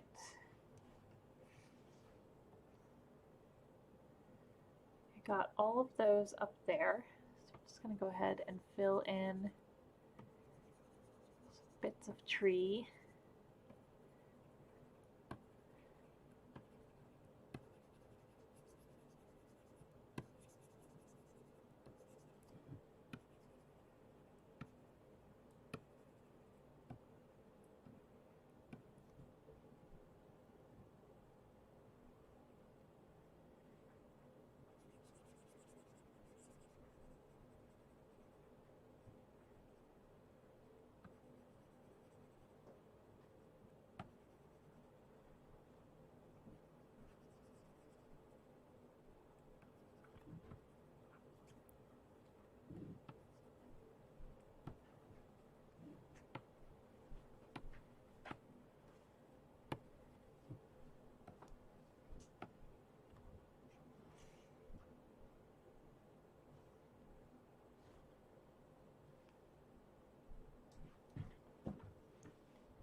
All right, I'm going to go for a bit of a darker color now.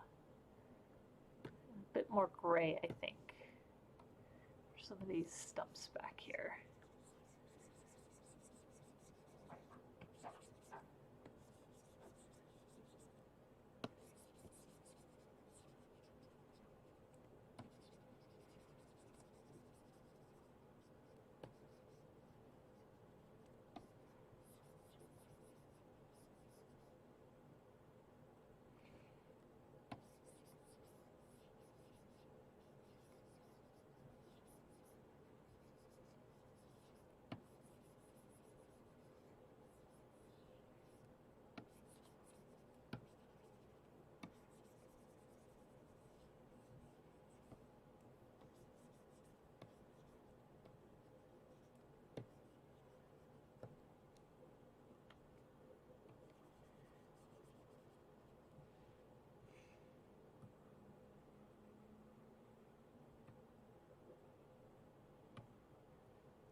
that, I'm going to go ahead and add some more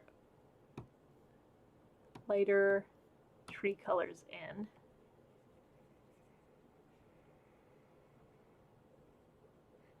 Start filling in some of these larger downed stumps.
All right, so now I'm going to go ahead and get a warmer color, kind of like what we were using for the cedar earlier. I'm going to fill in a few branches with this warmer color. So we have some of that cohesively in the background.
Okay, I think I've done enough of the background elements that I actually want to add a new layer to the background. And on this layer, I'm going to actually just start to fluffily fill in as much of the leftover colors as possible before getting to the detail work.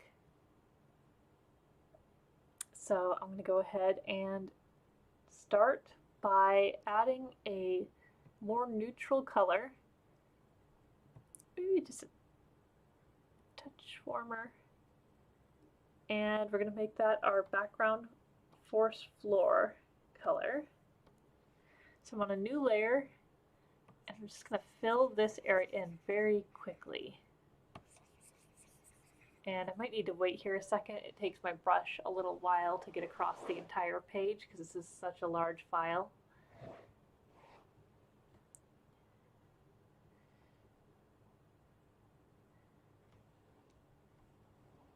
It's taken its time. I can see it moving. I bet you guys can too.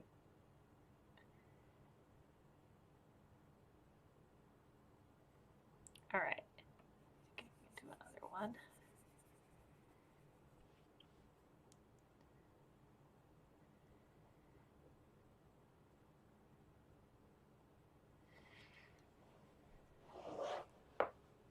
This forest is looking a lot browner than it probably will in the end.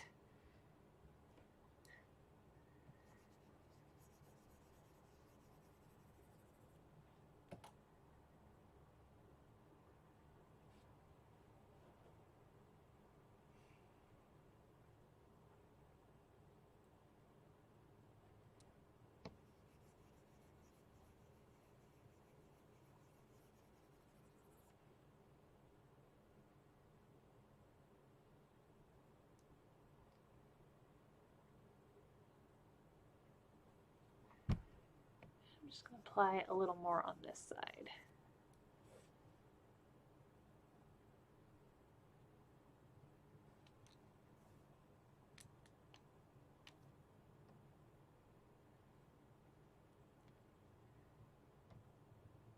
Of course, I have a brush size that is so large I might actually need to switch tool types. 1 second.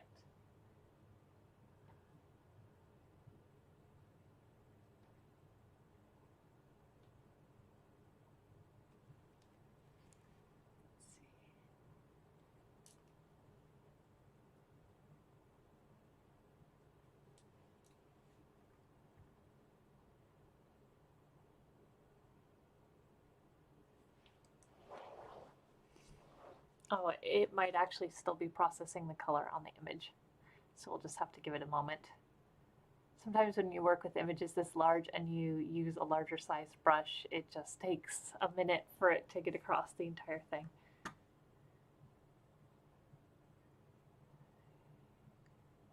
But I have had this issue with some of the brushes where they are so large that when I try and click on something, it's actually really difficult. So I might try and get around that one moment.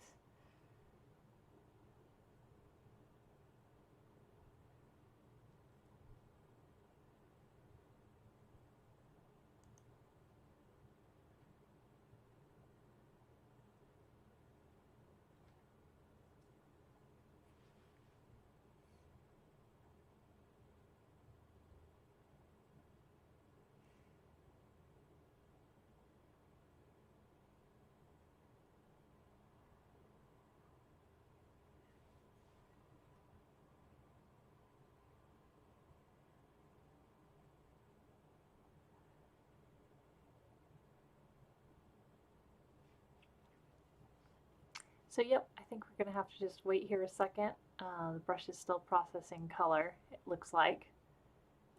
So, yeah.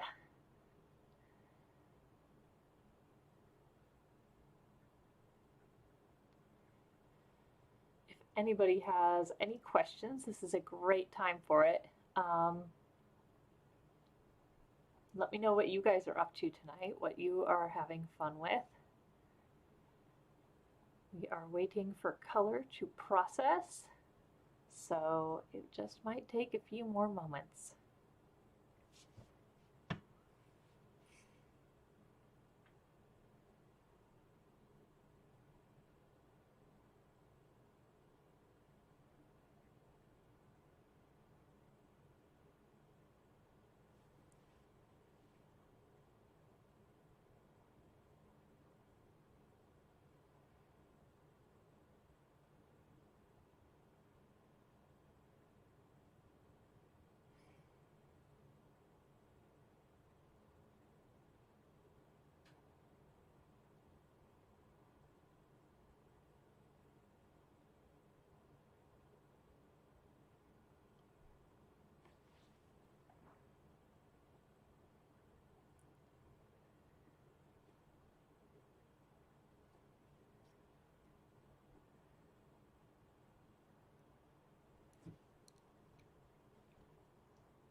So I might be having a freeze up on my computer with the color still processing.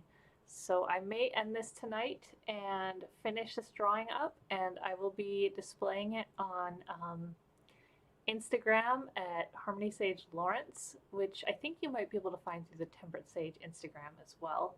But that is, oh, hold on. Oh my gosh, guys, I don't have to end it. It fixed itself. Yay!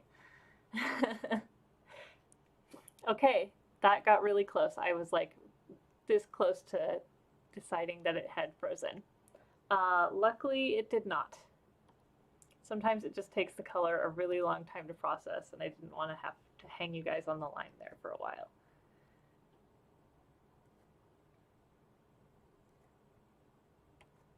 But yes, I will be displaying the finished image at Harmony Sage Lawrence at Instagram.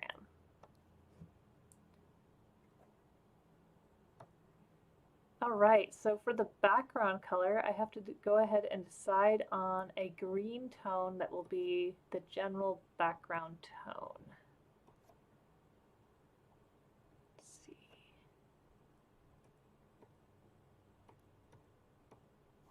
Go ahead and start with this. I'm just going to go ahead and double check that I am on the right layers. I am. Good. Oh, 1 second. We have something selected that we do not need selected.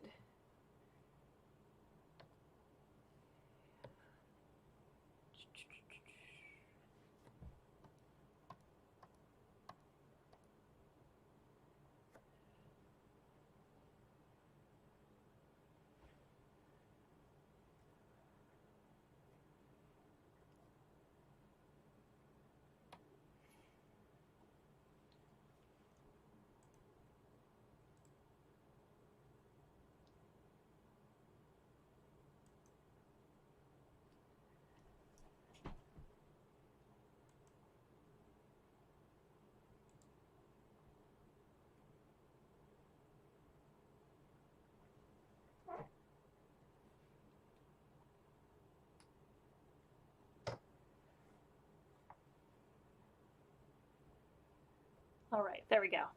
Got it fixed. I think.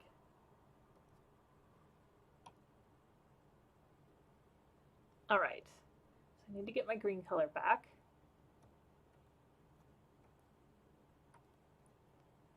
And I'm gonna go ahead and just start smudging this in. I'm gonna go a little bit slower this time so that we don't have a brush freeze up like we had last time. We'll just take it a bit slower on this.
All right, I'll just fill in those sides in particular a little bit more.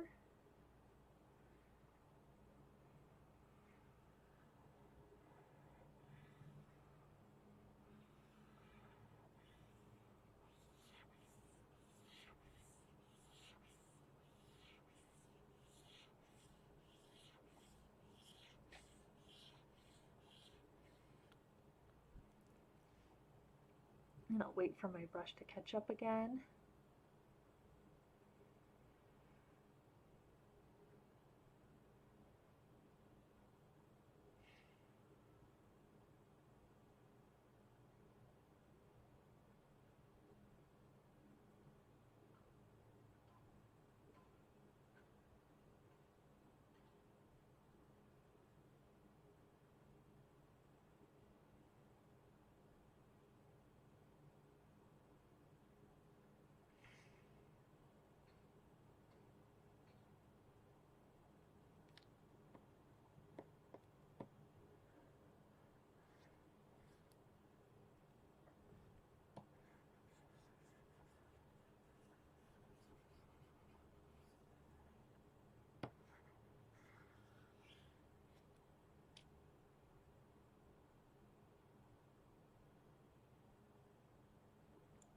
Okay, so I think we've got a pretty good base layer of colors now.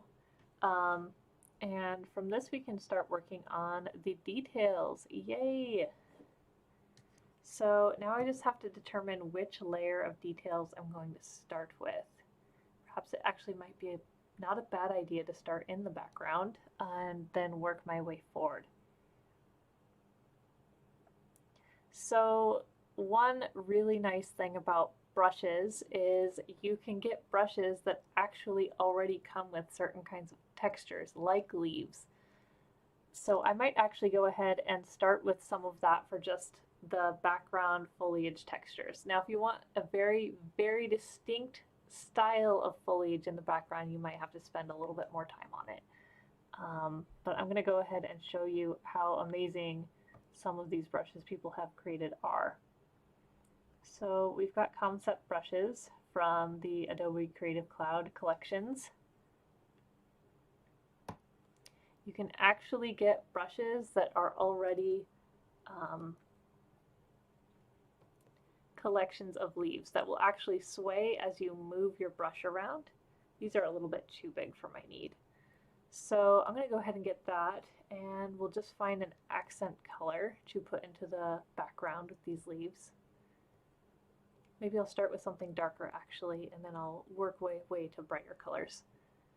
So I can go ahead and just plop this down here and just start kind of splatting it in. And it will already start to kind of create the texture of foliage in the background. This is the amazing thing about digital art. There are just so many incredible resources out there to help get the look you're going for quickly.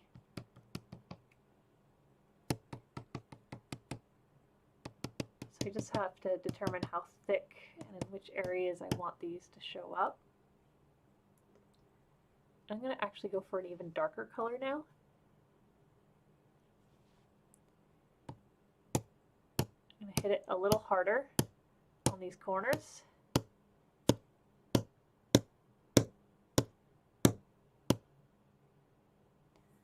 And that kind of splats it in a little bit better.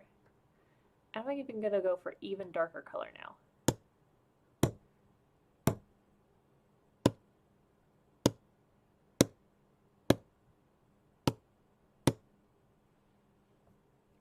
Now I'm going to go for a lighter color, something to kind of accent these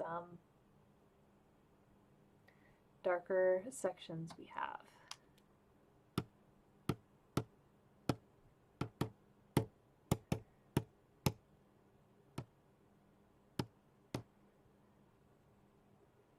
There we go. That's kind of getting the mood I'm looking for the very, very far back background sections. Maybe I'll just do just something that's a little sunnier right in these sections. Kind of gives the feeling of being kind of encompassed by forest, especially when you do the darker colors on the outer edges, and then the lighter colors towards the center. Kind of feels like that tunnel effect of foliage. All right, I'm thinking that's pretty good for the foliage in that furthest back section. The next things that I need to consider in the farther back sections of this image is the ground right here, which I might want to add at least a bit of green to. But I'm going to actually start with a watercolor brush and then maybe move my way into using some of the other foliage brushes to kind of fill the area out. Now again, you can actually go in and do all the detailed textured drawings of foliage, but I'm just trying to show you some of the cool tools that are already out there to kind of help quickly give that expression. So I'm going to go back to the watercolor tool collection I have. I'm going to look for something just kind of that gives me the vibe of moss.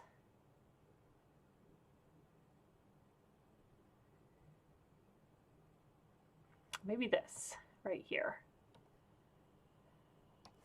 I'm going to go ahead and make that a lot larger. And we'll just give it a try. I'm going to find a better moss color for our foreground.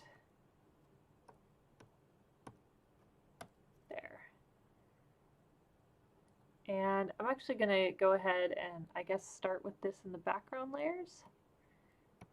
So you can kind of add it to the floor area we have been working on.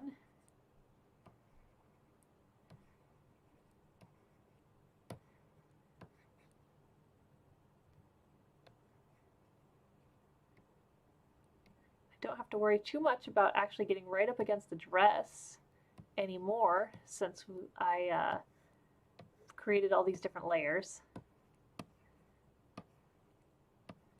I might also add another texture or color texture into this. Maybe I'll go for something a little brighter, yellowy.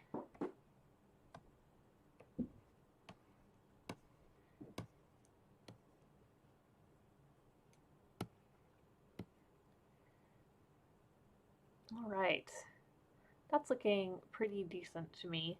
I might also go ahead and move to the next layer forward and go ahead and decorate some of that with moss as well.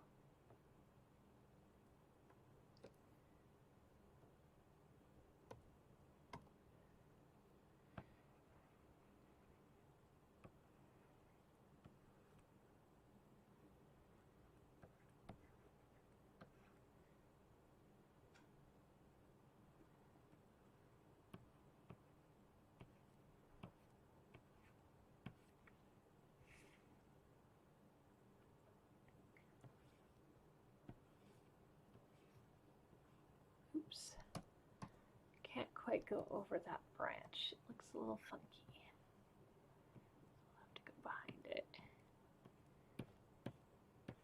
If I wanted to go crazy on this, I could have made all sorts of layers to make this easier on myself.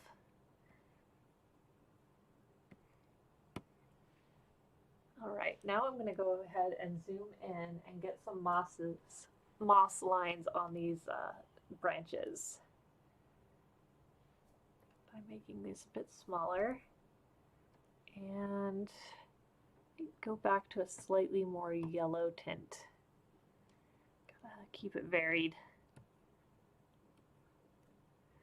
And something I will probably also do is create some layers above the actual lines at some point, and then I will do some very specific moss that goes over the tops of these dark lines I've created throughout the image.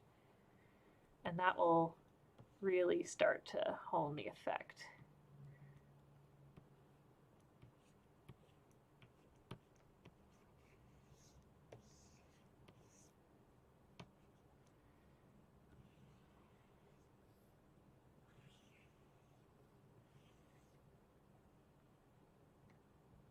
Oops. Sorry about that.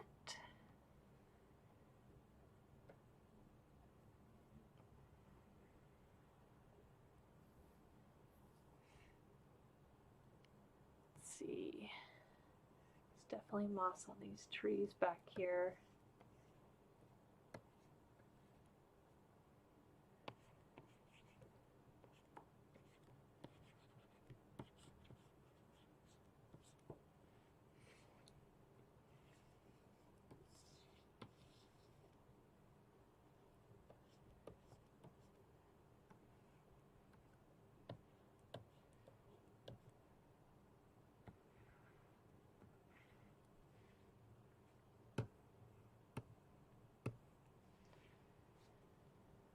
All right, I'm going to go ahead and zoom out again. And I'm going to move forward to the even further forward layers. In fact, these are the front layers, and just expand the size of my brush a bit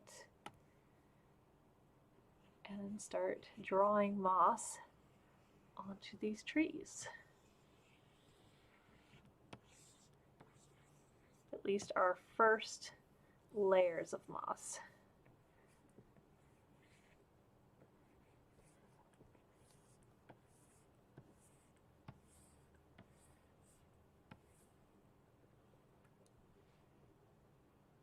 And I need to make sure I add some back into this log.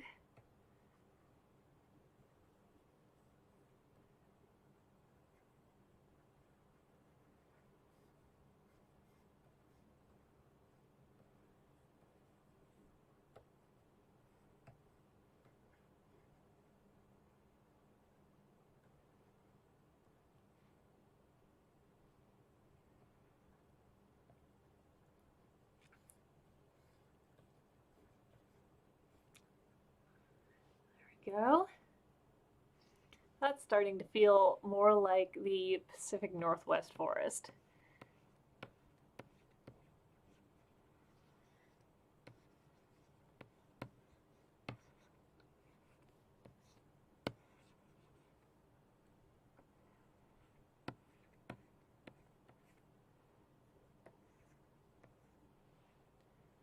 All right, I am also going to go ahead and move a whole step forward, and this is where I get to start applying some moss over the tops of everything,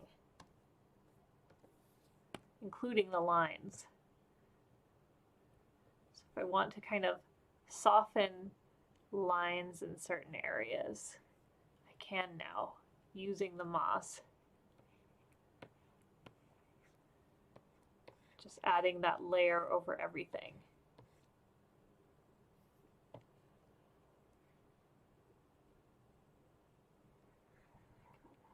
Soften the edges of these trees a little. Maybe bring this down in size just a little bit.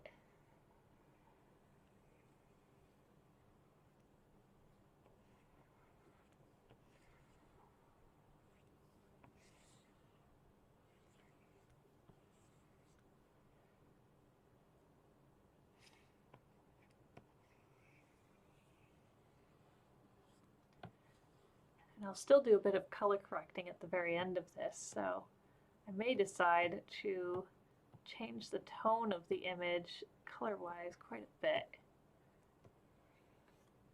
But at least we can get all these little elements in place first.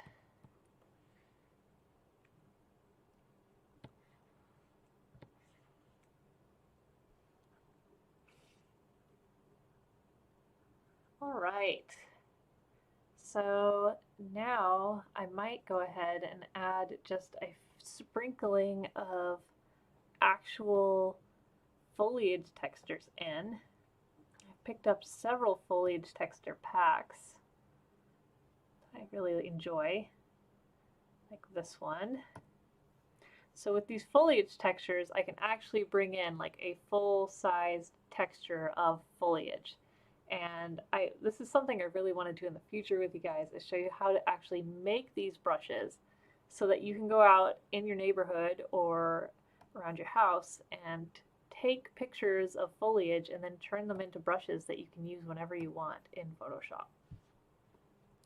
I'm going to use a few of these, maybe down the size a bit, and get some decent green textures for the background, and then just use these to kind of spruce throughout and add a little extra texture.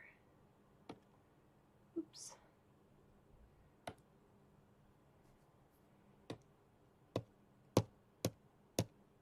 That might be pretty subtle.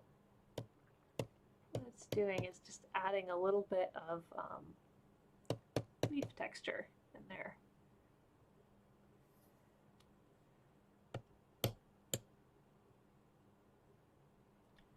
Go ahead and increase the flow all the way though.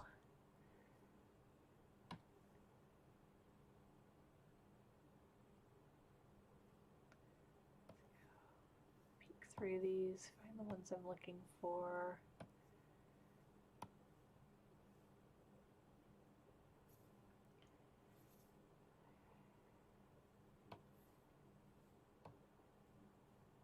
Here we go. This is a good one for on logs.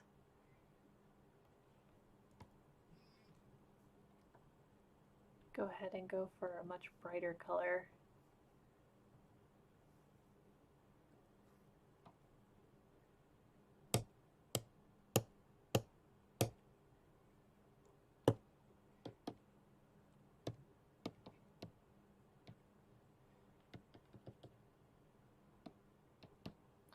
I want, I can go ahead and switch the direction of the brush to kind of swap it up a bit.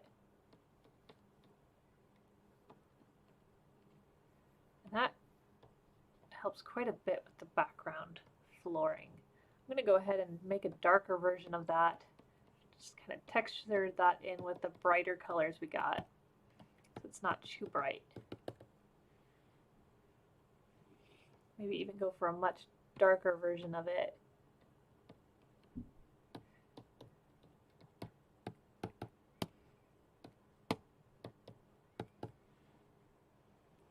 There we go.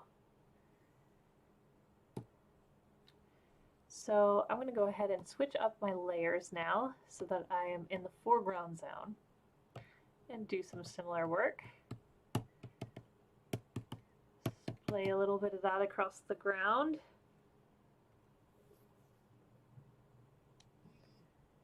Mix it in with some different directions and color brightnesses.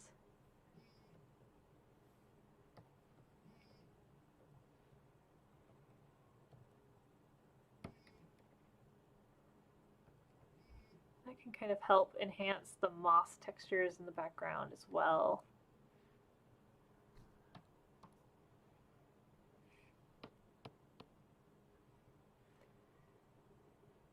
All right, I'm actually getting to a point where I am pretty happy with the overall textures going on in this image. One other thing I like to play with though a lot is adding just kind of some ambient textures. And one of my favorite types is speckling, which I'm going to find really quickly if I can. All right, here we go. So generally with this, I'm going to go ahead and make a whole new layer up here at the top. I'm going to go ahead and change this layer by clicking on it to, not that type of blend mode, to overlay, because I want these colors to kind of blend in with the image and not feel so opaque over the top of it. And I'm trying to think about a color that would be kind of fun to have in here, or even just a tone. I'm kind of thinking something kind of orangey and yellow. And then what I'll just do is I'll figure out which layer section I'm in, and I'll kind of add a bit of this to several different layers. So I'm going to the very background layer. I'm just going to do a splash of this across. Oh, did we show anything at all? Give me a second here.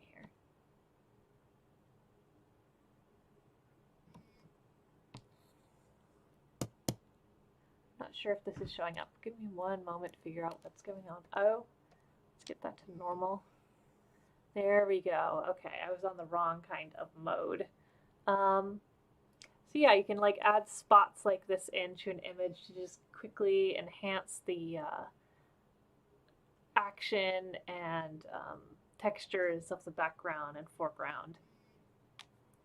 I'm going to go ahead and make the opacity of mine lower though. And just bring a little bit of that in there. Maybe even go for brighter color. There we go. And then I'm going to bring it forward a layer.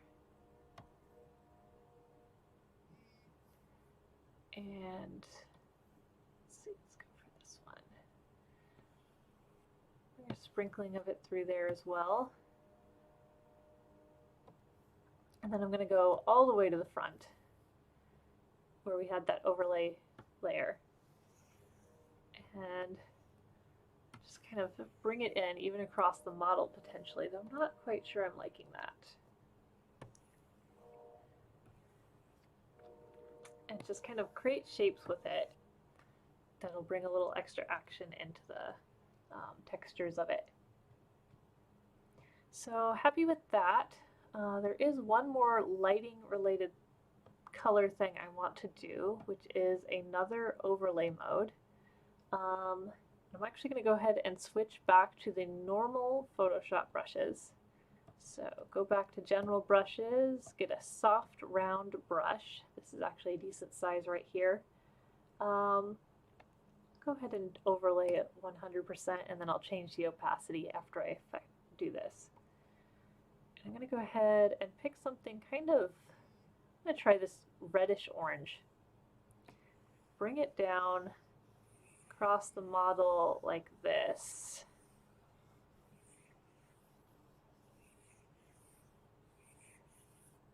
And then I'm going to go ahead and change the opacity in the layers down quite a bit.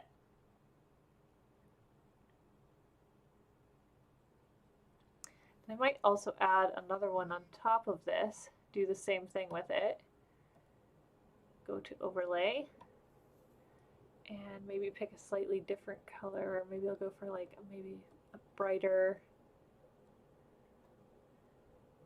yellow and do another one. Stick to the centers here. And then we'll go ahead and change the opacity of this as well. Starting to kind of create a little more atmosphere with the lighting in this image. I'm going to do one more with overlay. And in this one, I think I'm going to go for something a lot more contrasty. Give it a red. Just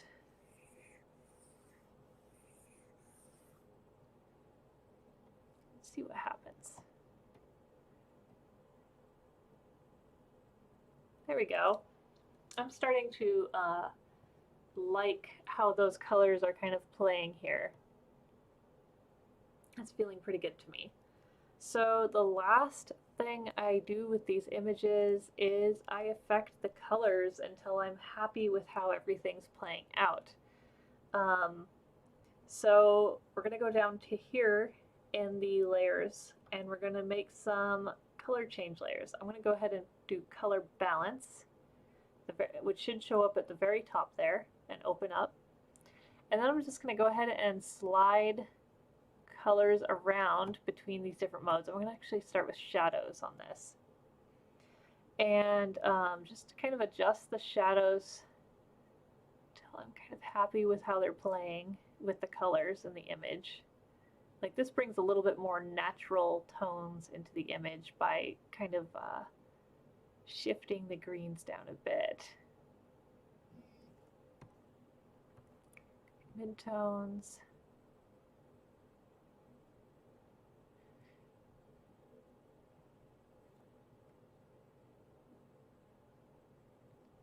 Happy with those. And we can use the highlights to kind of bring a bit more brightness to the image.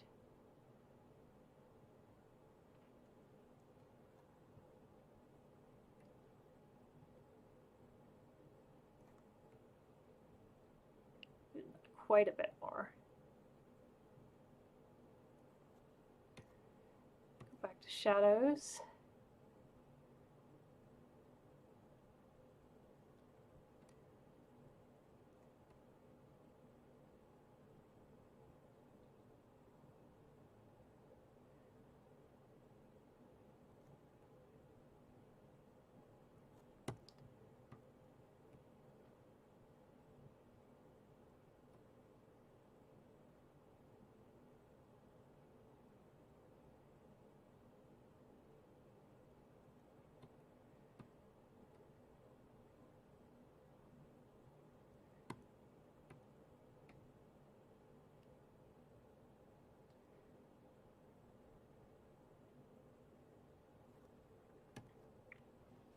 Okay, I'm happy with that. One last thing I might play with could be selective color. And we have a lot of yellows and greens going on in this image, so I can play with those quite a bit. I can either make them more intense, or I can bring them back a bit, kind of go for a more muted tone.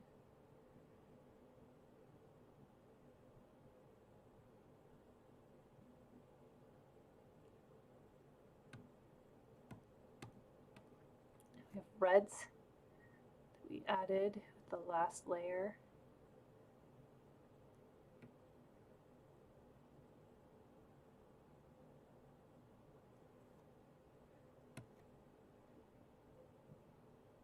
And greens, which actually aren't playing quite as much. It's actually surprising how much of yellow rules greens in color shifting.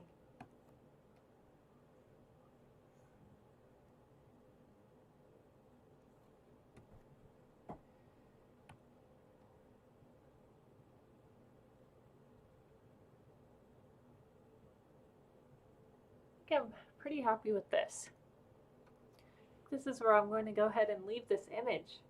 So let's see, when did I start? I think I started around 6. So this is a 3.5 hour-ish process to get to this image. But to be honest, it's not bad considering you're making essentially a painting. You're just speeding up the process, actually, surprisingly, by using a photo as a starting image for your painting. So I hope you guys enjoyed this. If you stuck around for it, I hope you guys have fun with this if you ever get to try it. And I will probably be doing this again maybe next weekend. We will see. If not next weekend, maybe the weekend after. All right, it has been a lot of fun hanging out with you guys and doing this. I hope to see you guys next time.